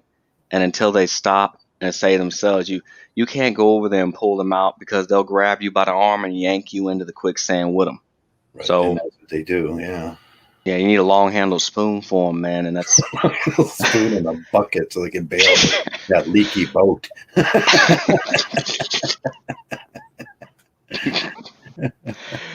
yeah, you got to, man, and I'm happy because I finally got my moving thing underway. I mean, I'm gonna try moving to the. Don't know where I'm going yet. I just know it's gonna be rainy or Wasn't snowy. that Pirates of the Caribbean episode when he was in the boat and he had a long handled spoon and he was bailing the boat with that? I thought that was great writing. I was like, That was awesome, man. Like that was really funny. I took I tried to. drunk with a long handled spoon. No, yeah, that's a. Ooh. Yeah, like Mgtow, like Jack Sparrow and Mgtow have quite a lot in common because when it comes Yeah. to how he dealt with stuff, I laughed. Like all these ships are fighting this war and going to their death. Jack Sparrow's that kind of guy that he turns the ship around and go, "Why'd you turn the ship?" Like he's one of those guys that would turn the ship around and everyone would go, "Why'd you turn the ship around? Don't you have any honor? Don't you value anything?" Of course I do. I value my life. Yeah, one of my favorite scenes from Jack Sparrow when Will tries to take over the ship in the first one, and he swings around on the thing, and the idea is, and he comes and he knocks the sword out, and he goes, because you have to really do it now. He says, you can think you can do it, and you can tell yourself you can do it all day, but now you really have to do it. Exactly. I mean, Jack Sparrow was, I'm the guy that I'm the guy that puts things in action. I'm the guy that makes things happen. that's how it is. I mean, like that's actually that analogy is perfect because that's how I feel when people just come swinging out of nowhere onto the Mgtow ship, and then he's just go. I've had people do this. They come in like any channel or even to make their own content. They'll go, "I'm the leader now," and then I just kind of look at them like, "Who the hell is that guy?" Yeah, they got their plastic. So we used to make fun of there was a whole analogy about the plastic sword, and they're lerping, and they have no idea what they're doing. In this case, we can change the plastic sword with a long handled spoon. He comes swinging in with a long handled spoon in a sword fight.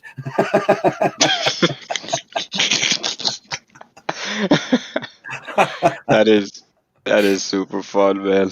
Oh, You know the funniest part though, to all the MGTOW watching this and all the men who have either done this before or seen yeah, someone have done this before, or even if you consider doing it, every time someone lands on the ship of MGTOW and yeah. they start shouting, "I'm the leader," or "I'm the first," or start trying to pull that HQ stuff, Yeah. all of us down here are drawing straws. Like, I don't want to talk to him. You talk to him. I don't want to talk. Oh, God. Sim Black Wolf over there. Somebody's gonna have to talk to him. But Yeah, I'm going to draw half our straws. job is to bring him into the fold, but that takes settle down, and just sit here. Here's some rum, and just watch us. Yeah. Well, we're gonna have to start operating in shifts. You got to calm them down from all that drama because they want that drama. They still try to bring the drama to Mgtow. Yeah, and that's why I get mad, man. We're gonna have to start handling these guys in shifts. I mean, the more we grow and everything, and I tell people all the time. People are like, "Oh, well, I don't." I had someone tell me this. He's like, "Oh, I've been watching Black Wolf's videos, and I don't like the way you say stuff. I don't like that. I disagree with this. I disagree with that." And so I saw him down in my comment section. He deleted his comment after I told him this.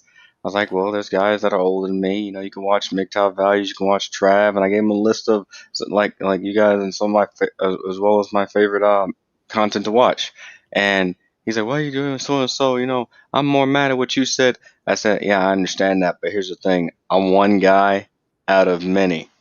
There's no way you're gonna tell me you watched every MGTOW video, every guy you didn't agree with anything, you didn't like anything you had to say."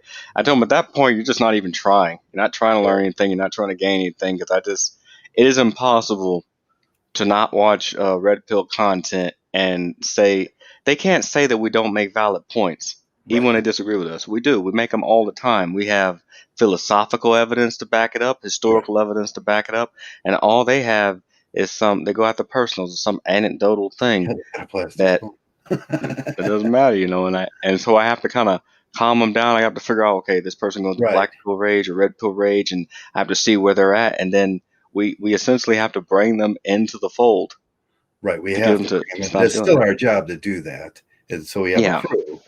But Mgtow Value sent me a video of a young man that was he was new in Mgtow this week, and he did that. He was swinging into Mgtow with his long handled spoons flailing around, and yeah, some of those guys. There's been a couple really good examples of people that were, and now after they spend the time in Mgtow, they just kind of calm down and they start seeing the logic of it. And, all roads lead to Mgtow. And if you apply the philosophy, then they start getting it. And then you can see the growth. That's when we can be proud of ourselves, tolerance. And, we have to be tolerant for these guys so they have time enough to get it while they're being, Yeah. because they are coming fresh off that out of that city, and like you said, they're making an ass out of themselves. They want to be the leader. All of them want to be the leader right off. And then, but we got to give them time to settle down. And I don't know what our special type of rum is. Here, just sit there on the barrel and the apple barrel and drink your rum and just watch, learn how to. A good example of that was SFM. He sat there for years before he even spoke. Yeah, I mean that's the thing, man. It's up to guys and like my age and up. I mean, guys like you and everything to help them. I mean, me, I'm learning to be patient with them and everything, and just listen to them because I get like Yeah, as I try to think of how angry I was, and I get that they're angry and it's that feeling, regardless of the situation, whether they got screwed over, watched something through. It's that feeling of like, how dare the world do this to me? I was doing what I was supposed to do, right. and all Yeah, that makes sense, because they were fed this ant colony type of mentality, so their anger is justified. They they're just need to angry. take That's it what, yeah. and direct in the right location. I let them know this isn't the Justice League. We're more like the like the Brotherhood from X-Men. If anything, I mean, we all get together, we talk. People are free to have their own philosophies and dreams and stuff, but we're Yeah. not here to attack each other, man. It's almost like we need like an island of Genosha, like in the damn comic books, because you know, Yeah. these guys are just like, at least when they show up, they know where they're at the very least. But they come in there like a wrecking ball, like a meteorite out of space, and hell, this has even happened to Yeah. me on streams. I'll be talking to someone, and some teen Mgtow or some new guy comes in, and he'll come in like, this is why. He'll be all calm for a moment, but he'll go, this is why I hate bitches, and this is why we need to form like. I'll be the leader. I'm gonna lead us to the promised land, and Yeah. you gotta let Yeah. them go on the rap, man. It's Oh yeah. crazy, but I've Point me seen to it. the feminists and I'll destroy them. And it's like, we don't care what they do. Why don't you stop caring about that stuff?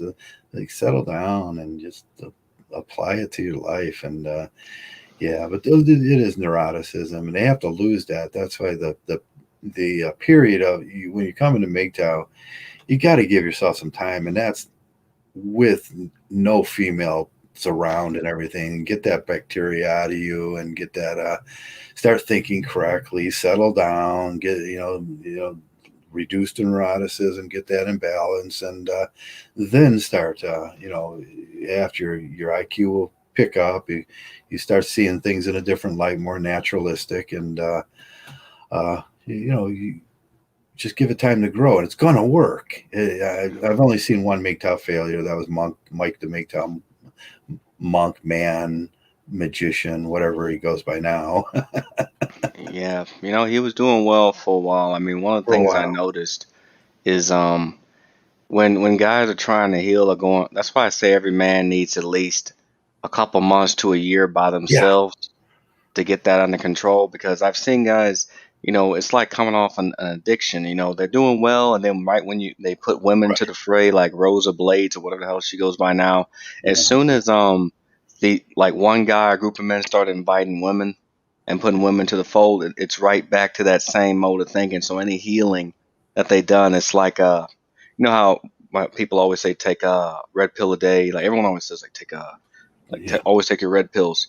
What happens to them is they cut themselves. They stop taking the medicine and they go, oh well, Right. one blue pill Yeah, won't hurt. I don't need this. Yeah. Or they Yeah. do the pillow fighting with feminists, which is just drama. They need it's like watching them. When you watch the MRA's pillow fight with the feminists, it's like watching a man and a wife fight. And it's very cringy. And they don't understand. That's just, you got to grow past it. You got to mature past that. And I don't really care what they're doing over there on that end Exactly. of the world.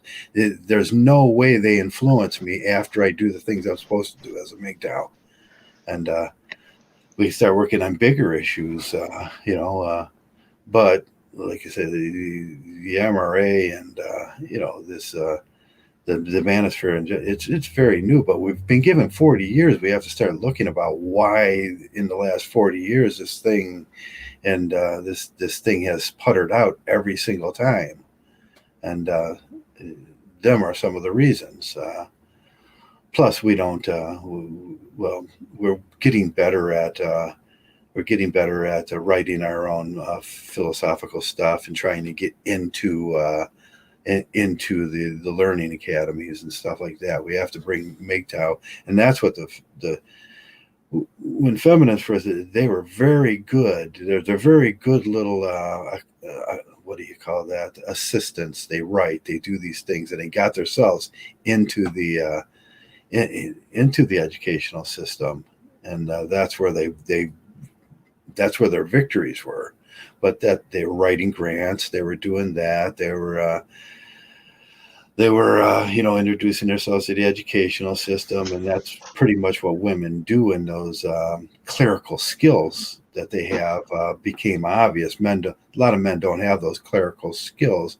Plus, we have to get over this neuroticism that we have and start doing the things we're supposed to do if we're ever going to be a presence, and we're going to change the social norms.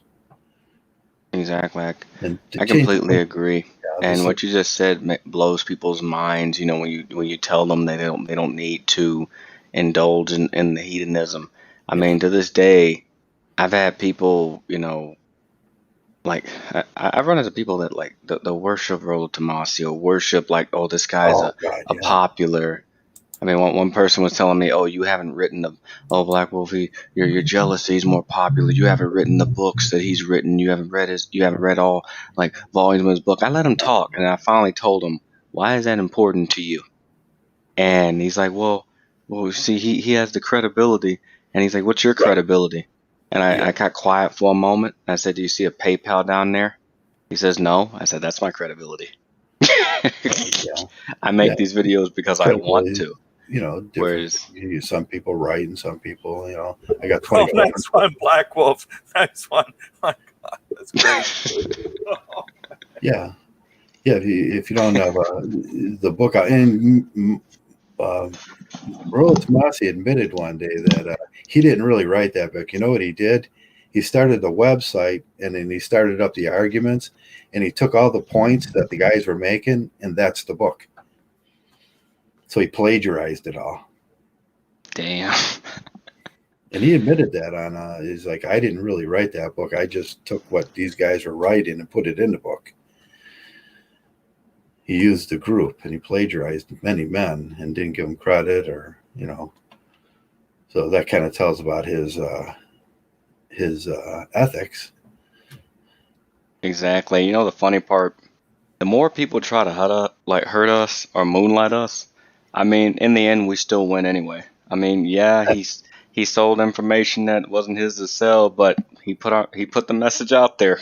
I mean, on the plus side. So these kinds of people, I learned to stop fighting them as much because they eventually tell on themselves. Just give it time. Let the money dry up. Let's see how many people keeps making content. And I told that to one guy arguing with me. Don't worry, money dry up. We'll see who's still making content. Because he was saying, it's like, oh, you're just doing it for likes. You're just doing it for subs. I'm like, yeah, and I haven't made a dime in over 5 years. God, I suck at this making money thing. So terrible at it. Men's rights doesn't pay. Exactly. I mean, we do this to help them, and then, like with anything, if they don't want the information, they don't have to take the information. We're not recruiting people, whispering in their ear, and like, I mean, if anybody wants me to dress up as Emperor Palpatine, then I'll whisper some Mgtow stuff in you if you want. I mean, I guess, but Yeah, there you go. we What's that line about we don't recruit? they come to us. They just they just show up and we're here for Yeah. that ain't gonna Yeah, end. they don't come. Yeah, we don't recruit. We wait for them to arrive. We wait for them to arrive. Yep. Yeah. I love that line. We don't recruit. We just wait for them to arrive. There's how many millions and billions of Mgtow makers are out there? We don't have to do nothing.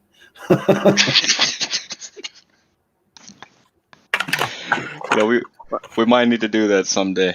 Mgtow values. I'm gonna need you to dress up as Emperor Palpatine. I'll come as Darth Vader, and I don't even have to say anything. People go, "What happened to him? Why is he breathing so heavily?" He got me too. You know, it's pretty easy to be an emperor when the troops just show up automatically. Yeah. And this is the great thing. I don't think anyone in Mgtow wants to be an emperor. You may go your own way. You're showing up here thinking you're part of an army. You ain't. Go somewhere else. Go your own way. Wow.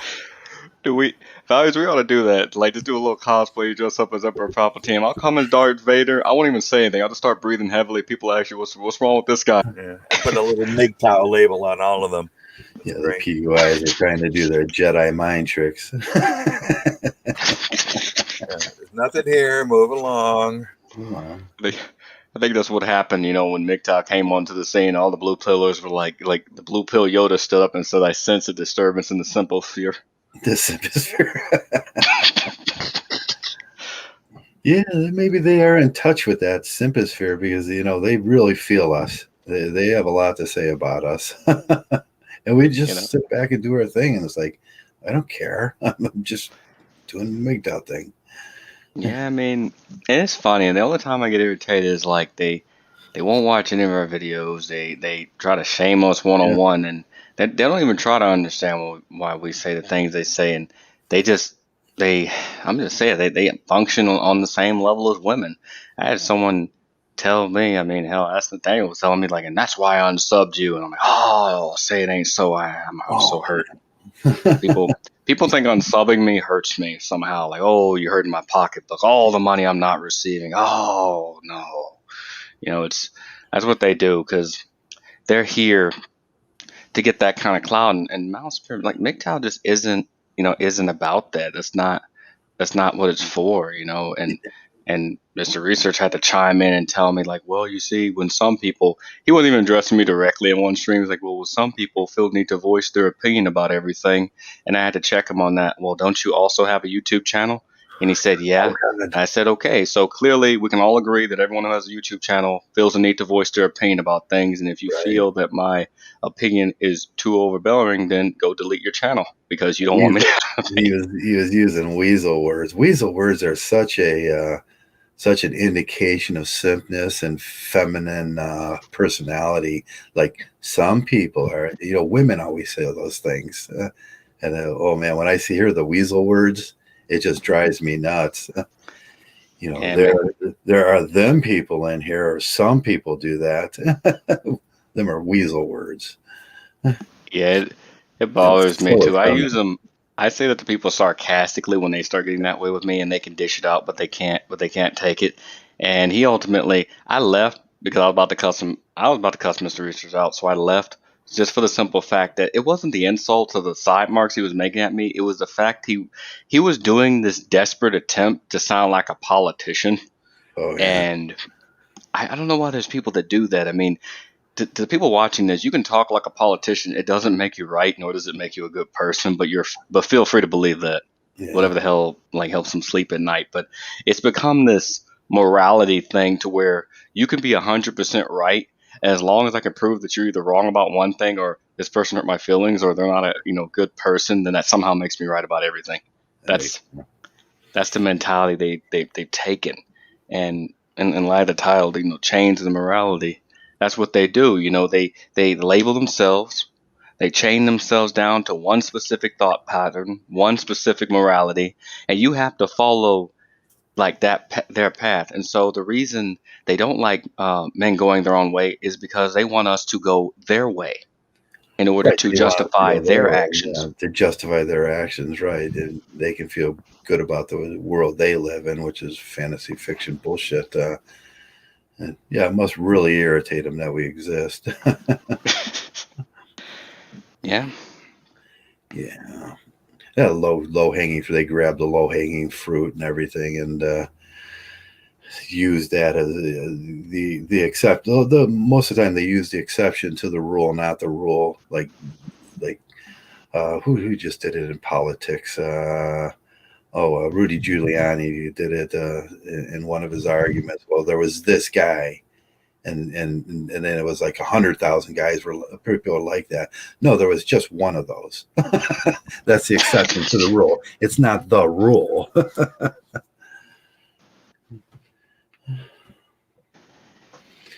Yeah. Yeah, they try to make they try to take one. They have this one size fits all mentality when it comes to men, and they try to take this not just with Mgtow, they try to take this approach towards all of us men in general. And then when we reject this, they just look perplexed. They go, how could someone How can someone not want to do what we want to do? beautiful That's chair? never happened before. Yeah. Yeah. And really all they want is, they want the traditional life with a woman, which you put up with that and poke it at night if you want. And that's what it's really about. It's about the split V and their desire to do that 100% of the time. If they can live inside that, they would. They get their weight down to 7.7 pounds, 6 ounces, and someone could just shove them back up there, they would.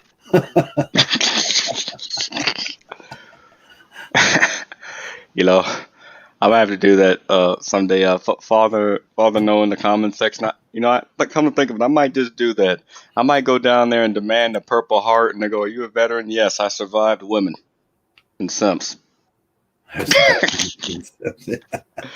gonna fight for that Purple Heart, man, because if somebody's gonna, if people want that credit, like it'll increase my credibility, bro. I mean, because when they ask for your credibility, like Trav, they're not even asking for the things that you've done or anything like that. What they really want to ask, and I'm going to say it, how popular are you? That's what they really want to ask, but they're too cowardly to say it. Because if you cured world hunger in secret, or very few people knew about it, these same people will come up to you and go, "Yeah, but what have you done for me lately?" Like that kind of mentality. What have you done for the world lately? Like, "Oh, I killed a cone." Yeah, but that was a long time ago. What, are you popular? Do all the ladies love you for it? And it all goes back to their warped sense of morality. Their warped sense of morality. Yeah. We're like the guys in the first Jaws. We're like the captain sitting in the back, and he's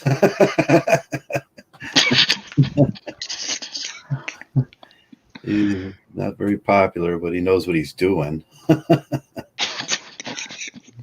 I can't remember that famous line of when they're arguing, and he was just like eating an apple or something. He was,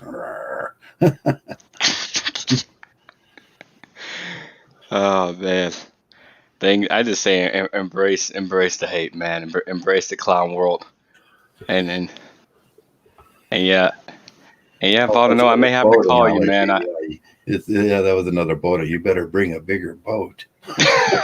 You're going after that great white. That's why I have fun with it. Father, no, I may have to call you, bro, as a witness. Just go in there and say, Black Wolf took a woman from me in the Great War. Give him that Purple Heart. Just come in there, like have a stick of salami in my pants, just slide and just slam that on the table.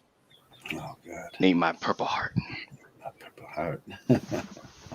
I'm going to jump in about that warped sense of morality, and I recently said that the chains of morality are always the same length, and that length includes that warpedness, including, you said that these PUA types, and I'm going to use this, want to go back to 7 pounds 4 ounces and be shoved back up inside, but that's what Prince Charles said about Camilla. This was a if you go back, you can probably still find it. That somebody tapped his phone, and he said he wanted to be reborn as a tampon, so he could be placed inside of her, and that was recorded and revealed. My God, what a sickness! This is a morality. This is a slave morality. This is, the chains. It goes from, I don't know, what's the opposite of a slave morality? I think a serenity morality, that you're a slave to hedonism, Right. that the freedom is the serenity. And so right now there's this serenity somewhere in the universe. Maybe it's only in Mgtow, but there's a slave morality, and the chain is like a pendulum swinging one direction to the other. And that half the men in the world now in the West, or more than half, are tampons. Oh my God, I can't believe I just said that. Yeah. Anyway, Nietzsche talked a lot about the slave mentality, and if they want to go back to that, then most of them are just Uncle Toms. They want to live in that world and try to become the king of the blue pill world. That's Yeah, it becomes like a damn Titanic situation. All the Mgtow are rushing for the boats, and then you got these guys going, "I must save Jessica." I'm gonna start calling these guys Morty from Rick and Morty. Oh, Morty. There goes Morty again, trying to save Jessica. Save her, yeah. She's the timekeeper lord now. Oh, you saw that episode, man? I was laughing so hard because you remember when they took her away. Morty went like just super. I don't even know what to call that, black pilled or not. He was just like, screw it, everybody's dying now. Everybody's dying. Yeah, you demailed out of that. It's just gonna kill everything. That was but yeah, what Jessica did at the end is essentially what we as men and we as Mgtow have done. Like screw off, we're time gods now. I mean, because that's what it feels like to be a Mgtow watching all of this. It's like being in prison in that cube and just watching time go by, the war, the destruction, and like all this other stuff. And it is black pill, but there's also a sense of enlightenment and all that too, like a small glimmer. I wouldn't know whether to call it hope, but like a reassurance that our lives are our own, and even in hell, we got to make the best of it. Yeah. Just sit on that Mgtow bench and watch it all happen in front of you, and it's maddening sometimes to watch it, but you're learning from it, and you're the time god on the Mgtow bench. Ain't the truth, brother. But yeah, Mgtow values. I'm happy you hit at that, because a lot of people need to change their warped sense of morality. They won't have a choice in the future.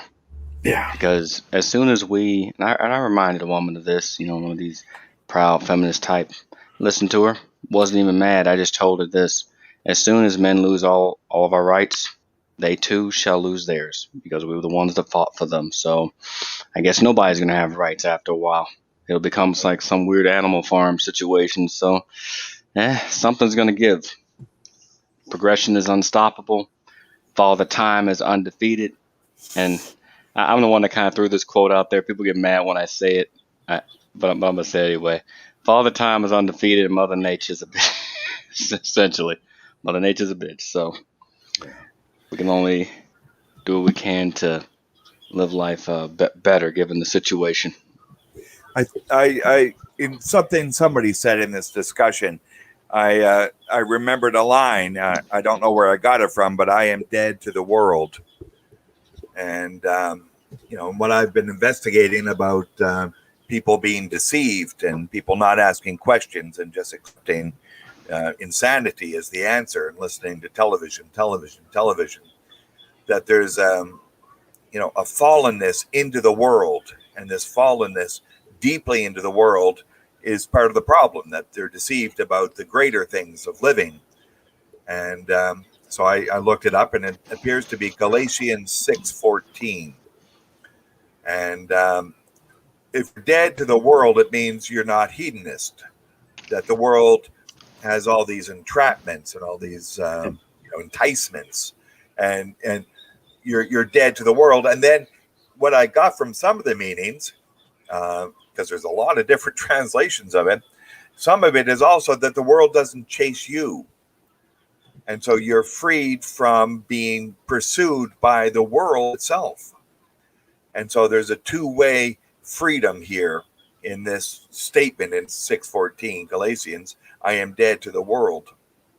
And this comes from recognizing the infinite nature of Jesus on the cross. Now, I'm not a Christian, not going to get into it, but as a story, that if you focus on the universals, if you focus on death, then you're freed of the world, and you're able to then live your life within the world, like on the plantation, without being of the plantation.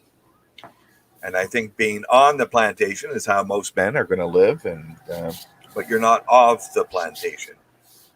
And I think this quote, I'm going to get into it a bit, and I'm going to go back to my roots and talk about death as freedom. Death from the world, not death in the world, but death from the world somehow. Anyway, interesting discussion. Yeah, I've been meaning to make a video about that myself. I mean, because I never talked about this specific event that made me Mgtow, but yeah, there was a point in my life I was very Roman Catholic, extremely blue-pilled, and it took losing, damn near everything, and well, especially someone, to the point where it kind of it derailed me. I didn't go through red pill rage. I went through black pill rage, man, which is like total damn desolation. I was angry because a lot of things, and then later I had to figure out why I was angry. I mean, life isn't always going to go like my way. That was first thing I figured. Life isn't always going to go my way, and even if it wasn't even due to a bad relationship. It was due to mostly to unforeseen things I couldn't have predicted. But had it gone well, I mean, it didn't. But had it gone well, it still wouldn't change the fact that bad things happen. There is no guarantee in life. But the problem is that society sells you on this idea that you have to be this provider, you have to be in a relationship, and subconsciously, I used to believe that if I'm not providing or dating or doing stuff for everybody, then I'm not fulfilling my purpose or being a man, etc. And I had to question all of those beliefs all at once. And that's why I spent that year by myself. I had to question everything I was taught up to that point, everything I believed in. And it angered me about, one, I was lied to. It angered me that I was stupid enough to believe in it for that long.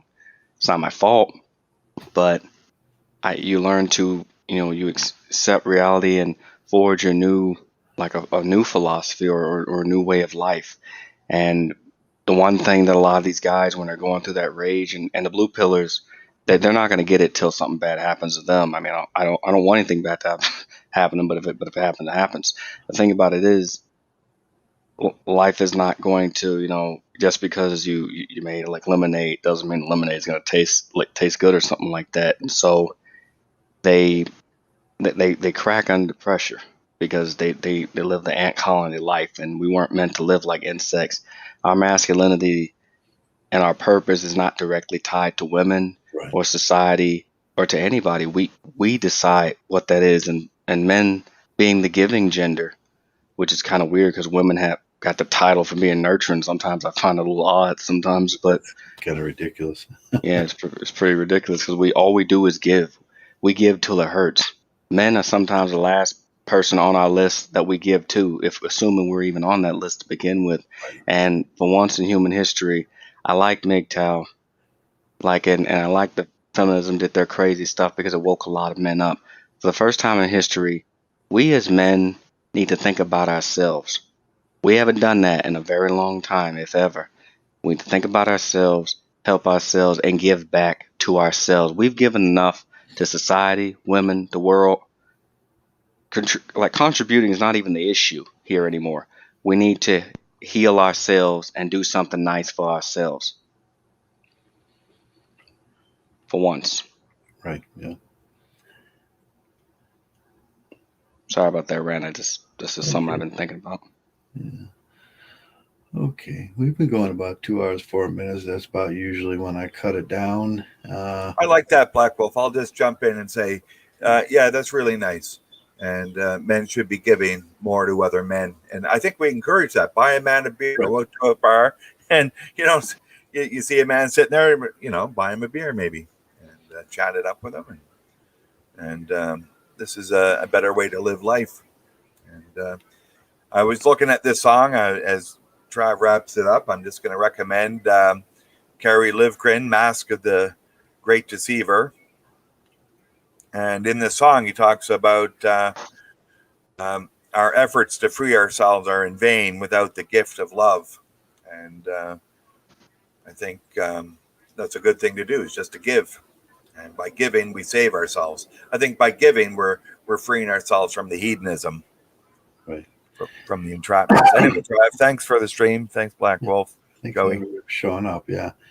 That thought of just you take care of yourself, and then you just kind of emanate success around you, and everything around you is better. And you don't have to do nothing but just be a good Mgtow, be a good person, and think about yourself.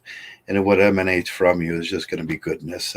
They did the experiment in Washington where where there was crime, and they put Buddhist monks on the corners for a while there, and the crime depreciated 20% after that.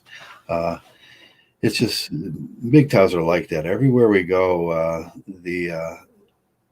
things are just going to go better for everybody around, because we're well balanced, we're well thinking, and we are good people all in all. Why people give us these stereotypes of being haters and everything, that's just garbage. But yeah, just you can't do nothing for the world unless you're in good shape, and that's what's most important, you. And with that, anybody got anything they want to close on a note? Well, I guess all I have left to say is, thanks for having me on. I appreciate, you, Trav, Mgtow Values, Claire, and everything. And like I always leave every conversation learning something new, and feel enlightened, and it's great. And to everyone in the comments section, I guess the moral of the day here is, like, always focus on putting out one's own fires before you try to take the world. We have to, and that's what we need to do as men. Like, we can't put the world out; it's already on fire. The only thing we can do is pick an area, take care of our own fire, and then go off and help others. Within the area with the fire. Yeah, don't give the fire any more kindle. Yeah, don't give it any more fuel, and we'll be okay. Gotta keep the faith up. That's a good point. Yeah, Simps are trying to put out a fire with gasoline. Yeah, hit the nail on the head, man. That's what I was getting at. Hit the nail on the head. Put out fire with water, not gasoline.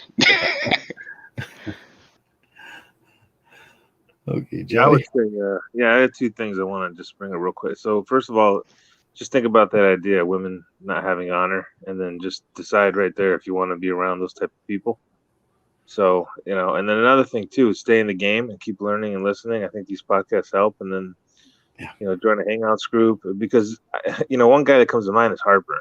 And here's a guy that was, supposedly a pretty solid Mgtow. Next thing you know, he's doing a video about unicorn hunting. And I'm not trying to, say it to make fun of the guy, but, you didn't think he would do something like that. But we haven't heard from him in I don't know how long, but I never talked to the guy. But, that was really kind of a troubling video, because, he put himself probably in a bad spot, I would think. But just stay in the game and keep learning. So that's the second point. Yeah, caution for that relapse. You get that relapse, you may never come back. It's all about risk assessment around here, and that's what we do. Okay, well, like always, I want to thank everybody for coming in. Father No, and I'm going to go through my Father No, and